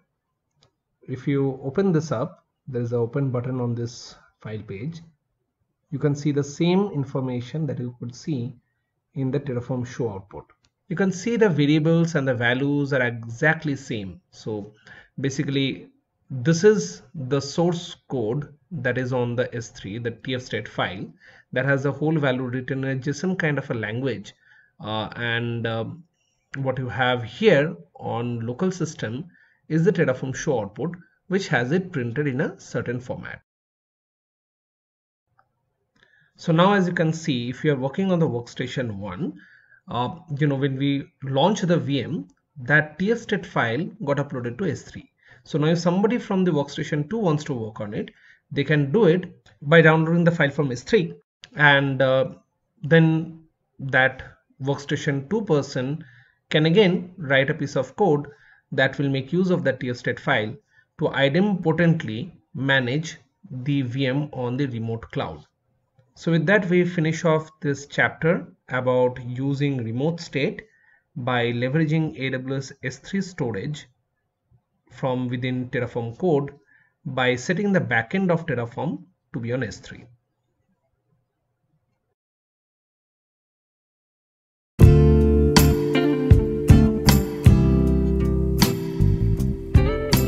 Welcome to the chapter 9 of this Terraform course. Terraform can gather data from external sources, or it can basically take information from certain files, and all of these things are handled by sections of the type data. There are two types of data that we are going to discuss about: data sources and templates. This one is about data sources, which is about external sources from where Terraform can gather data. So if I go by a proper definition, then data sources allow data to be fetched or computed for use elsewhere in the Terraform configuration. Use of data sources allow a Terraform configuration to build on information defined outside of Terraform or defined by another separate Terraform configuration. So it's like one Terraform configuration can pass on data to another Terraform configuration, or let's say Terraform itself is looking up to another database or a table from where it can gather some data. Now, how does it help us in a cloud orchestration kind of a scenario? So as an example, you can think of how do I get a AMI ID from a AWS cloud environment, AMI as in Amazon Machine Image ID. Now, typically for whatever code we have written in the past, you would have seen that we have given the AMI ID as a hard-coded value or as a variable's hard-coded value in the Terraform code. But is there a way that we can actually query the AWS API and filter it out for a certain thing that we're looking for, like let's say Ubuntu 16.04, and gather the AMI ID from that particular Amazon account directly by using the Terraform code? If we are able to do that, then that's an example of using data source, where the AWS Amazon Machine Image Database is an external component to Terraform, and Terraform is able to search for a certain data over there, find that particular information, bring it back to Terraform configuration, and pass it on as a variable value to the Terraform configuration code where it is expecting a AMI ID. So instead of exactly finding that hard-coded AMI ID and then putting it in the Terraform code, we can create a code in Terraform that actually searches for Ubuntu 16.04, finds out the AMI ID. One of the great usefulness of this would be that you don't have to use a lookup table, so to say, in your code, in which based on region you have to find what the AMI ID is going to be. Rather, you can simply write a code that goes out, searches for the AMI on that particular region where Terraform is trying to run. So here is the example of how such a data source code would be written. The section is written with the type as data, and then what is the data source type? So data is a common name, like we write resource in rest of the Terraform code. We write data here, and after that, what is the data type? Now these data types are basically a set list of options that are available for Terraform. So you don't make them out of your own mind. These are predefined types that are available in Terraform. So AWS_AMI is for searching AWS AMIs, and then we give it a name. This is just a section name, has nothing to do with what we are searching for or whatever. It is just a short name given for this particular section. Now this information of this being a data and this being AWS AMI type of data of the section name being Ubuntu is what we will be also using at the bottom, where we are actually specifying the AMI value in a normal resource AWS instance code. And there we will use this Ubuntu short name and take the ID of the AMI that will be found through all the filtering that we will do as part of that data source code. So data.awsami.ubuntu represents that particular section. .id is the AMI ID that it will return as a result of the filtering that we are going to do in that particular section. So we are going to write those filters with the type filter, and inside the block of the filter we will basically pass on parameter and the value that we are looking for. So virtualization type being HVM. Second filter is name has to be of the type ubuntu/images/hvmssd/ Ubuntu Xenial 16.04 AMD 64 server -star being wildcard. So rest of the things can be wildcard. This is a common format in which Ubuntu Xenial 64 images can be found, and then we have to give the owners equal to the ID of the manufacturer of the AMI. This is basically an ID of Canonical. Such IDs you can find from the internet. You can search about what is a AMI owner ID for so and so company, and you can put them over there. And then we are sorting it by most recent equal to true. So we don't want a 16.04's older version of the AMI, we want the latest version of the AMI. So that sorting thing we are also giving. So with this filtering kind of a approach, we are able to find out the latest AWS AMI of 16.04 version of Ubuntu, and that filtering process basically returns back the information about what is the AMI ID, and that is what we capture at the bottom section, where you're using the resource AWS instance type to define the instance that we want to bring up, and in the AMI value we are giving $, and then within curly braces data.aws_ami.ubuntu.id. So that's how we are basically making use of this external data source of AWS AMI, and we are doing all kinds of filtering and sorting on top of it, and then gathering the AMI ID from it and using it in our code. So this is how we can query an external data source and gather information, make use of it in our code. That's what we call as data source.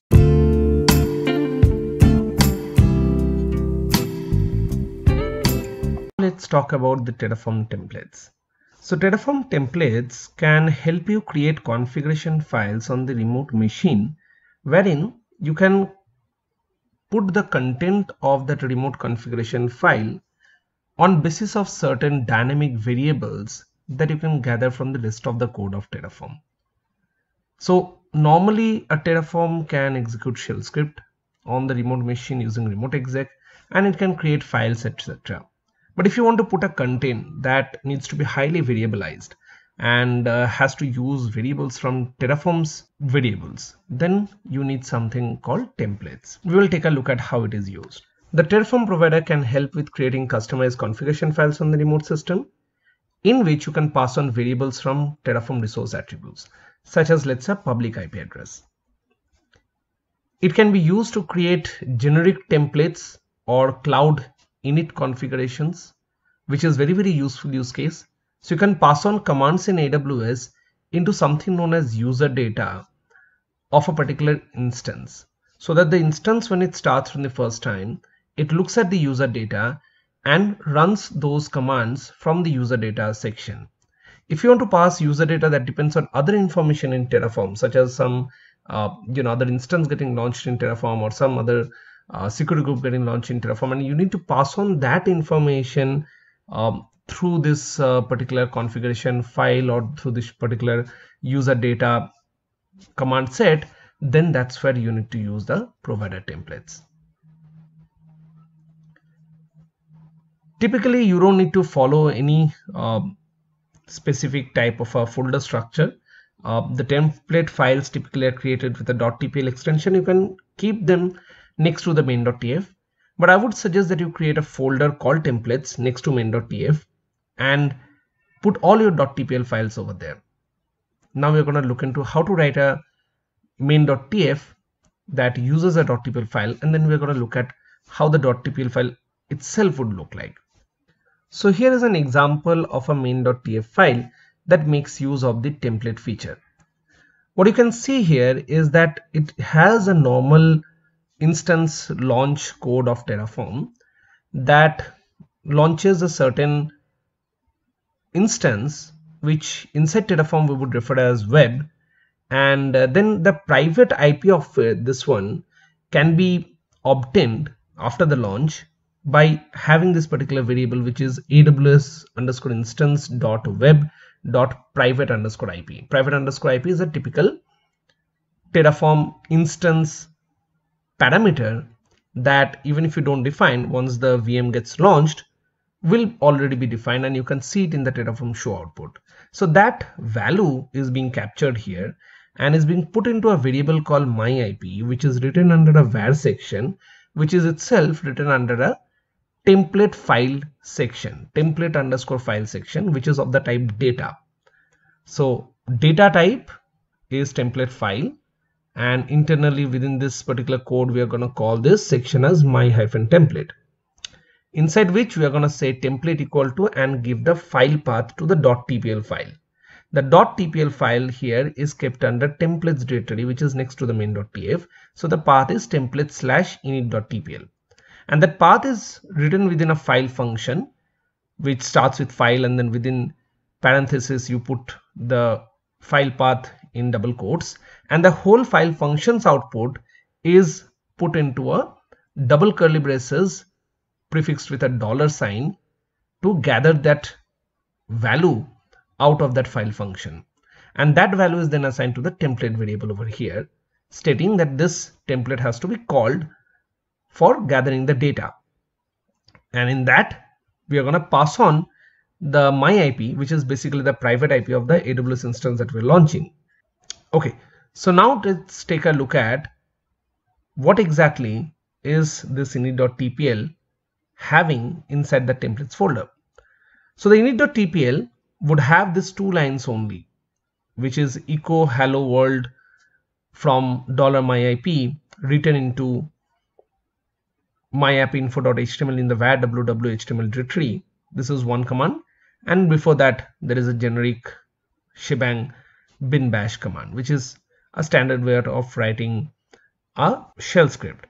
And this shell script is actually getting saved as init.tpl, not as .sh but as .tpl, and is kept under the templates directory. It uses obviously the $myIP, which is a variable that is coming from the variable that is being passed on while calling the data section within the Terraform code.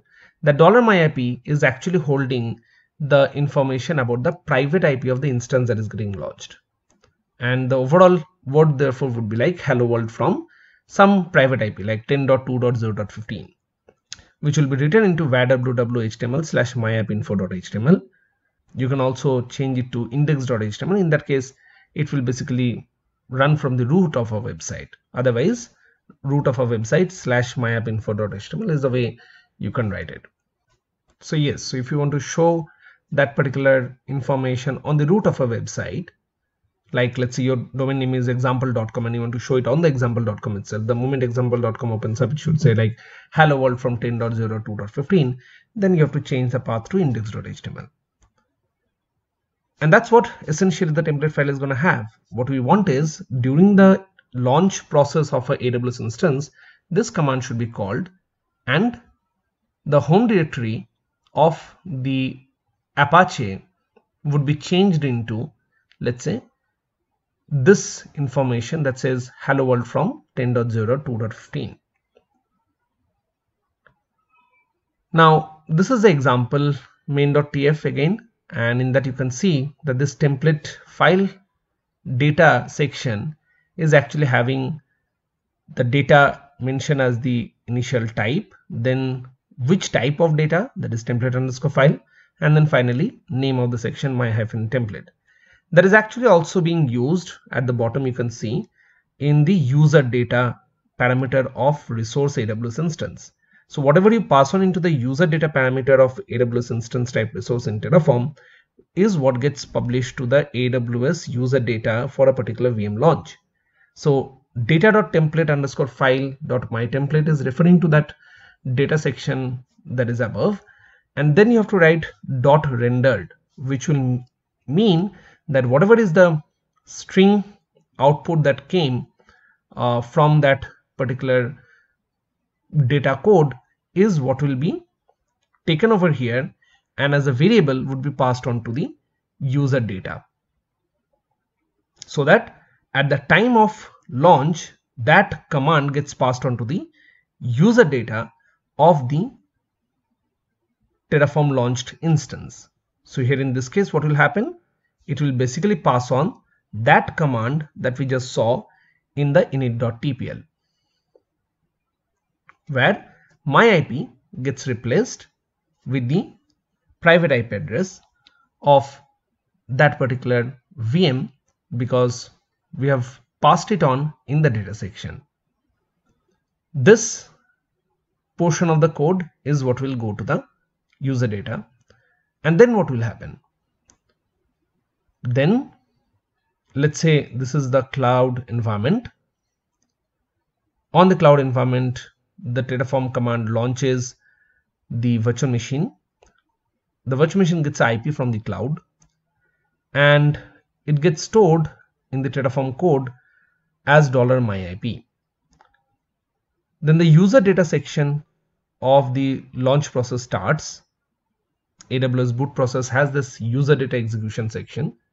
The moment user data section comes in, immediately a call goes to init.tpl because that's what has been defined in the Terraform as the file to call to define the user data.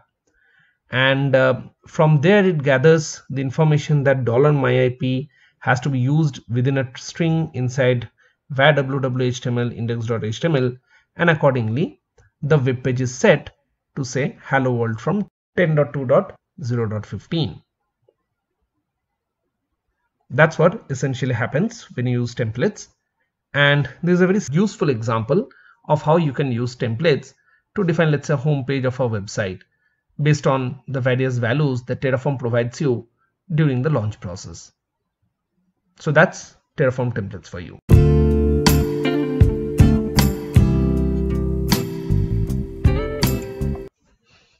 Terraform is an example of an infrastructure as code language, and obviously Puppet, Chef, Ansible, these are also called infrastructure as code languages.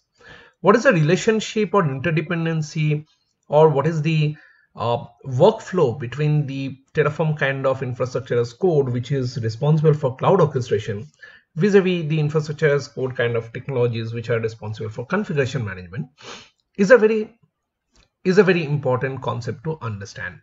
So in this chapter we will focus on that, and we will see where exactly Puppet code or Terraform code will work together.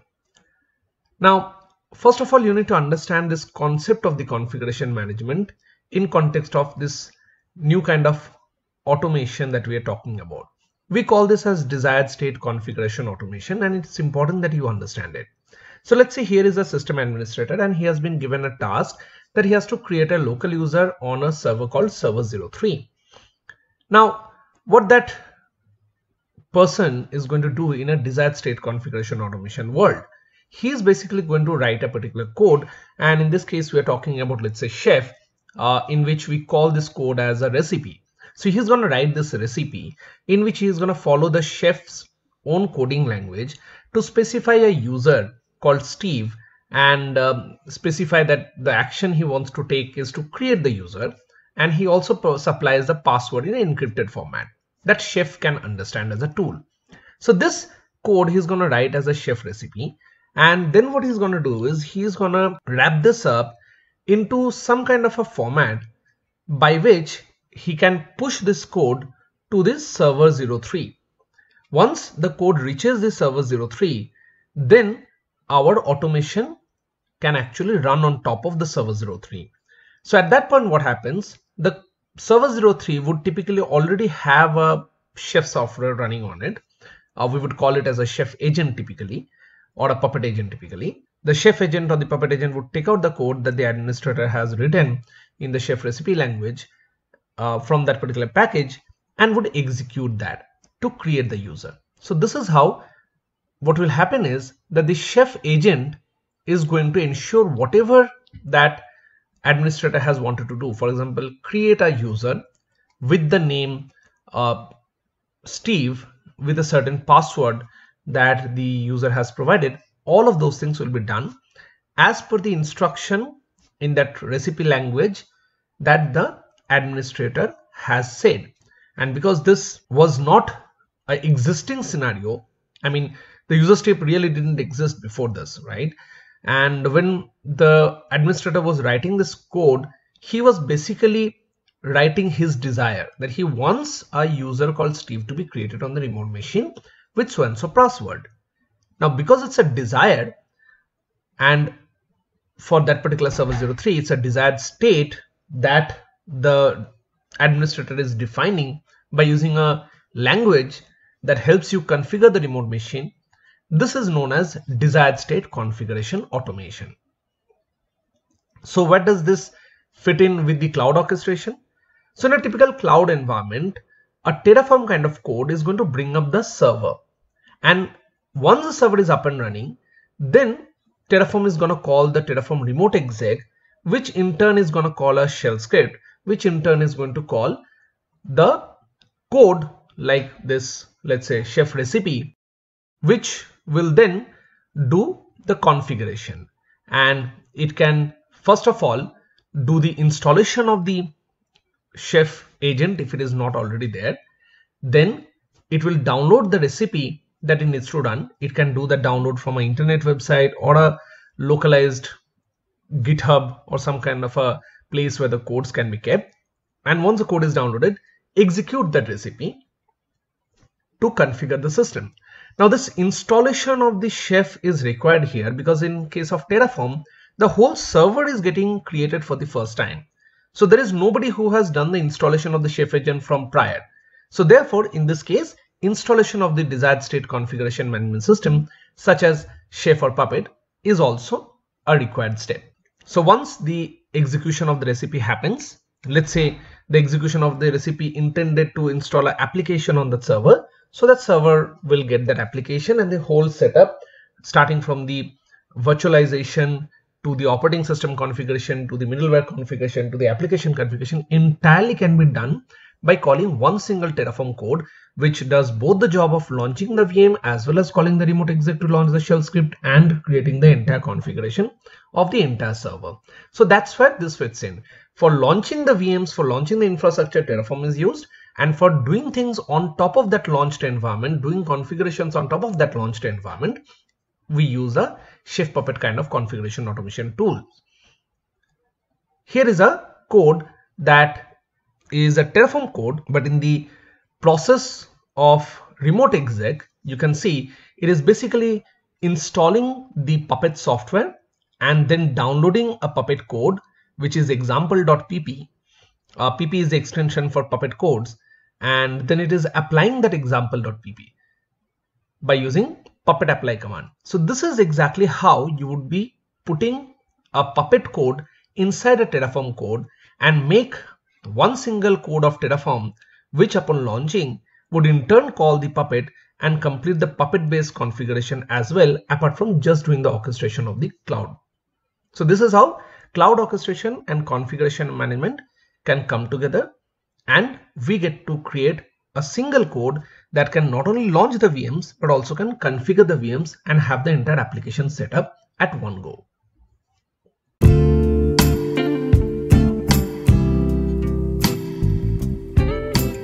Now, Terraform is a cloud orchestration tool. But in today's day and age, it is important that you also understand where would a tool like a Terraform is going to be used in the larger DevOps workflow. And when we talk about a DevOps workflow, we always talk about a CI/CD tool, a prime example of which is Jenkins. Jenkins is a very, very popular CI/CD tool that runs the entire pipeline of a DevOps workflow. It is important that at least conceptually you understand where does Terraform come into that overall workflow, and what is the exact place where Terraform would be called in a Jenkins based CI/CD platform. For that, let's look at it step by step. So let's say a Jenkins software has been set up for doing a CI/CD for a Java kind of application, right? So there is a Java code which is hosted on a GitHub, and then there is a Jenkins application which is connected to GitHub, and it will pull down a latest version of the Java code as and when it is pushed into that GitHub account. So Java developers are writing a Java application, it is being pushed to GitHub, and Jenkins is taking that code from the GitHub every time a new code check-in happens into the GitHub. Now, after taking the code, Jenkins may do some amount of code quality analysis. Jenkins may also do some kind of a continuous integration, and these are the concepts which come from a DevOps. And it's not exactly in the scope of this presentation to explain all these concepts of continuous integration or code quality analysis. But if you know what these are, then Jenkins can take the code and do these operations to do the continuous integration. After the continuous integration is complete, Jenkins can go for the continuous build and actually build the application from a Java source code. For example, let's say a Java web application source code has been submitted onto Git. Jenkins takes it, does the code quality analysis testing, and then it does create a build of that application, which might be a Java web archive, which means Java WAR files. It creates that using build tools such as, let's say, Maven. After that WAR file is created, Jenkins needs to deploy that onto a real server before further testing can be done on the real application. Now, for doing that, Jenkins would require a virtual machine. So there it will call Terraform to launch a test virtual machine, for intended to be used for testing of this application. And that test VM launch obviously happens through Terraform. But when Terraform launches a VM, it also remotely executes Puppet. Let's say we are using Puppet here as a configuration management tool. So Puppet gets executed by Terraform through remote exec. And Puppet installs a middleware and database that is required on top of that VM. Once that setup is done, Puppet informs to remote exec informs to Terraform that this particular portion is done.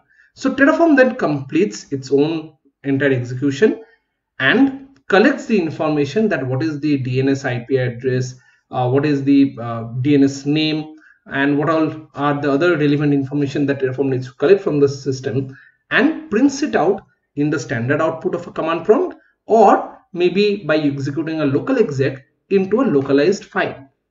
Now this execution to a file is important because then Jenkins can further understand what has been launched, such as, let's say, what is the IP address and stuff from that local exec output, and understand the server address in terms of a DNS, let's say. Then Jenkins can take up another pipeline stage where it can execute a command that makes an API call to that middleware platform. Let's say in this case, the middleware has been launched as a Tomcat. So on top of Tomcat, it can make an API call to deploy the WAR file. So Tomcat has always a API which can be remotely called, and WAR files can be deployed on top of it. Jenkins would make use of that. After that, the API response will come back from the Tomcat confirming that the application deployment has happened. Once Jenkins gets that information, Jenkins can then start providing this DNS and the IP information to testing tools. The testing tools would then use that information to perform the testing and inform back to Jenkins. Now let's say if all the testing has passed, what Jenkins will do is it will proceed to the next stage for doing some further testing. Maybe this stage was for feature testing. Next stage we will be doing performance testing. But before it goes and does that, it actually executes Terraform destroy to destroy the test VM environment and whatever came along with it. And then it basically repeats step number 3 to 13. That means it calls Terraform again, launches another test VM, goes through the entire installation process, runs the test cases, and becomes confirmed that whether it should go for the next stage or not. Like let's say quality analysis stage. Should it go for that or not? Again, a destruction would happen and it will go for the next stage where a new creation would happen. This keeps on repeating for every kind of testing that Jenkins wants to do. And after that, once it is ready for deployment into production, that's where maybe a manual go ahead will come. And once the manual go ahead happens, then steps 3 to 10 would be repeated. That means it would just deploy the application to the production, but obviously it will not further do any testing part because now it is already tested and only the deployment was left. So Jenkins would do that and complete. So that's how Jenkins and Terraform would work together to create multiple testing environments all automatically. And in the middle of it, they can also use a Puppet code and stuff to actually configure the environments even further. So this is how Jenkins, Puppet, Terraform, all of this would come into a typical DevOps workflow. It is an important understanding and you should understand this. If you have the understanding of Jenkins, if you have the understanding of Git, if you know DevOps in general, then I would encourage you to even try this out as a hands-on project.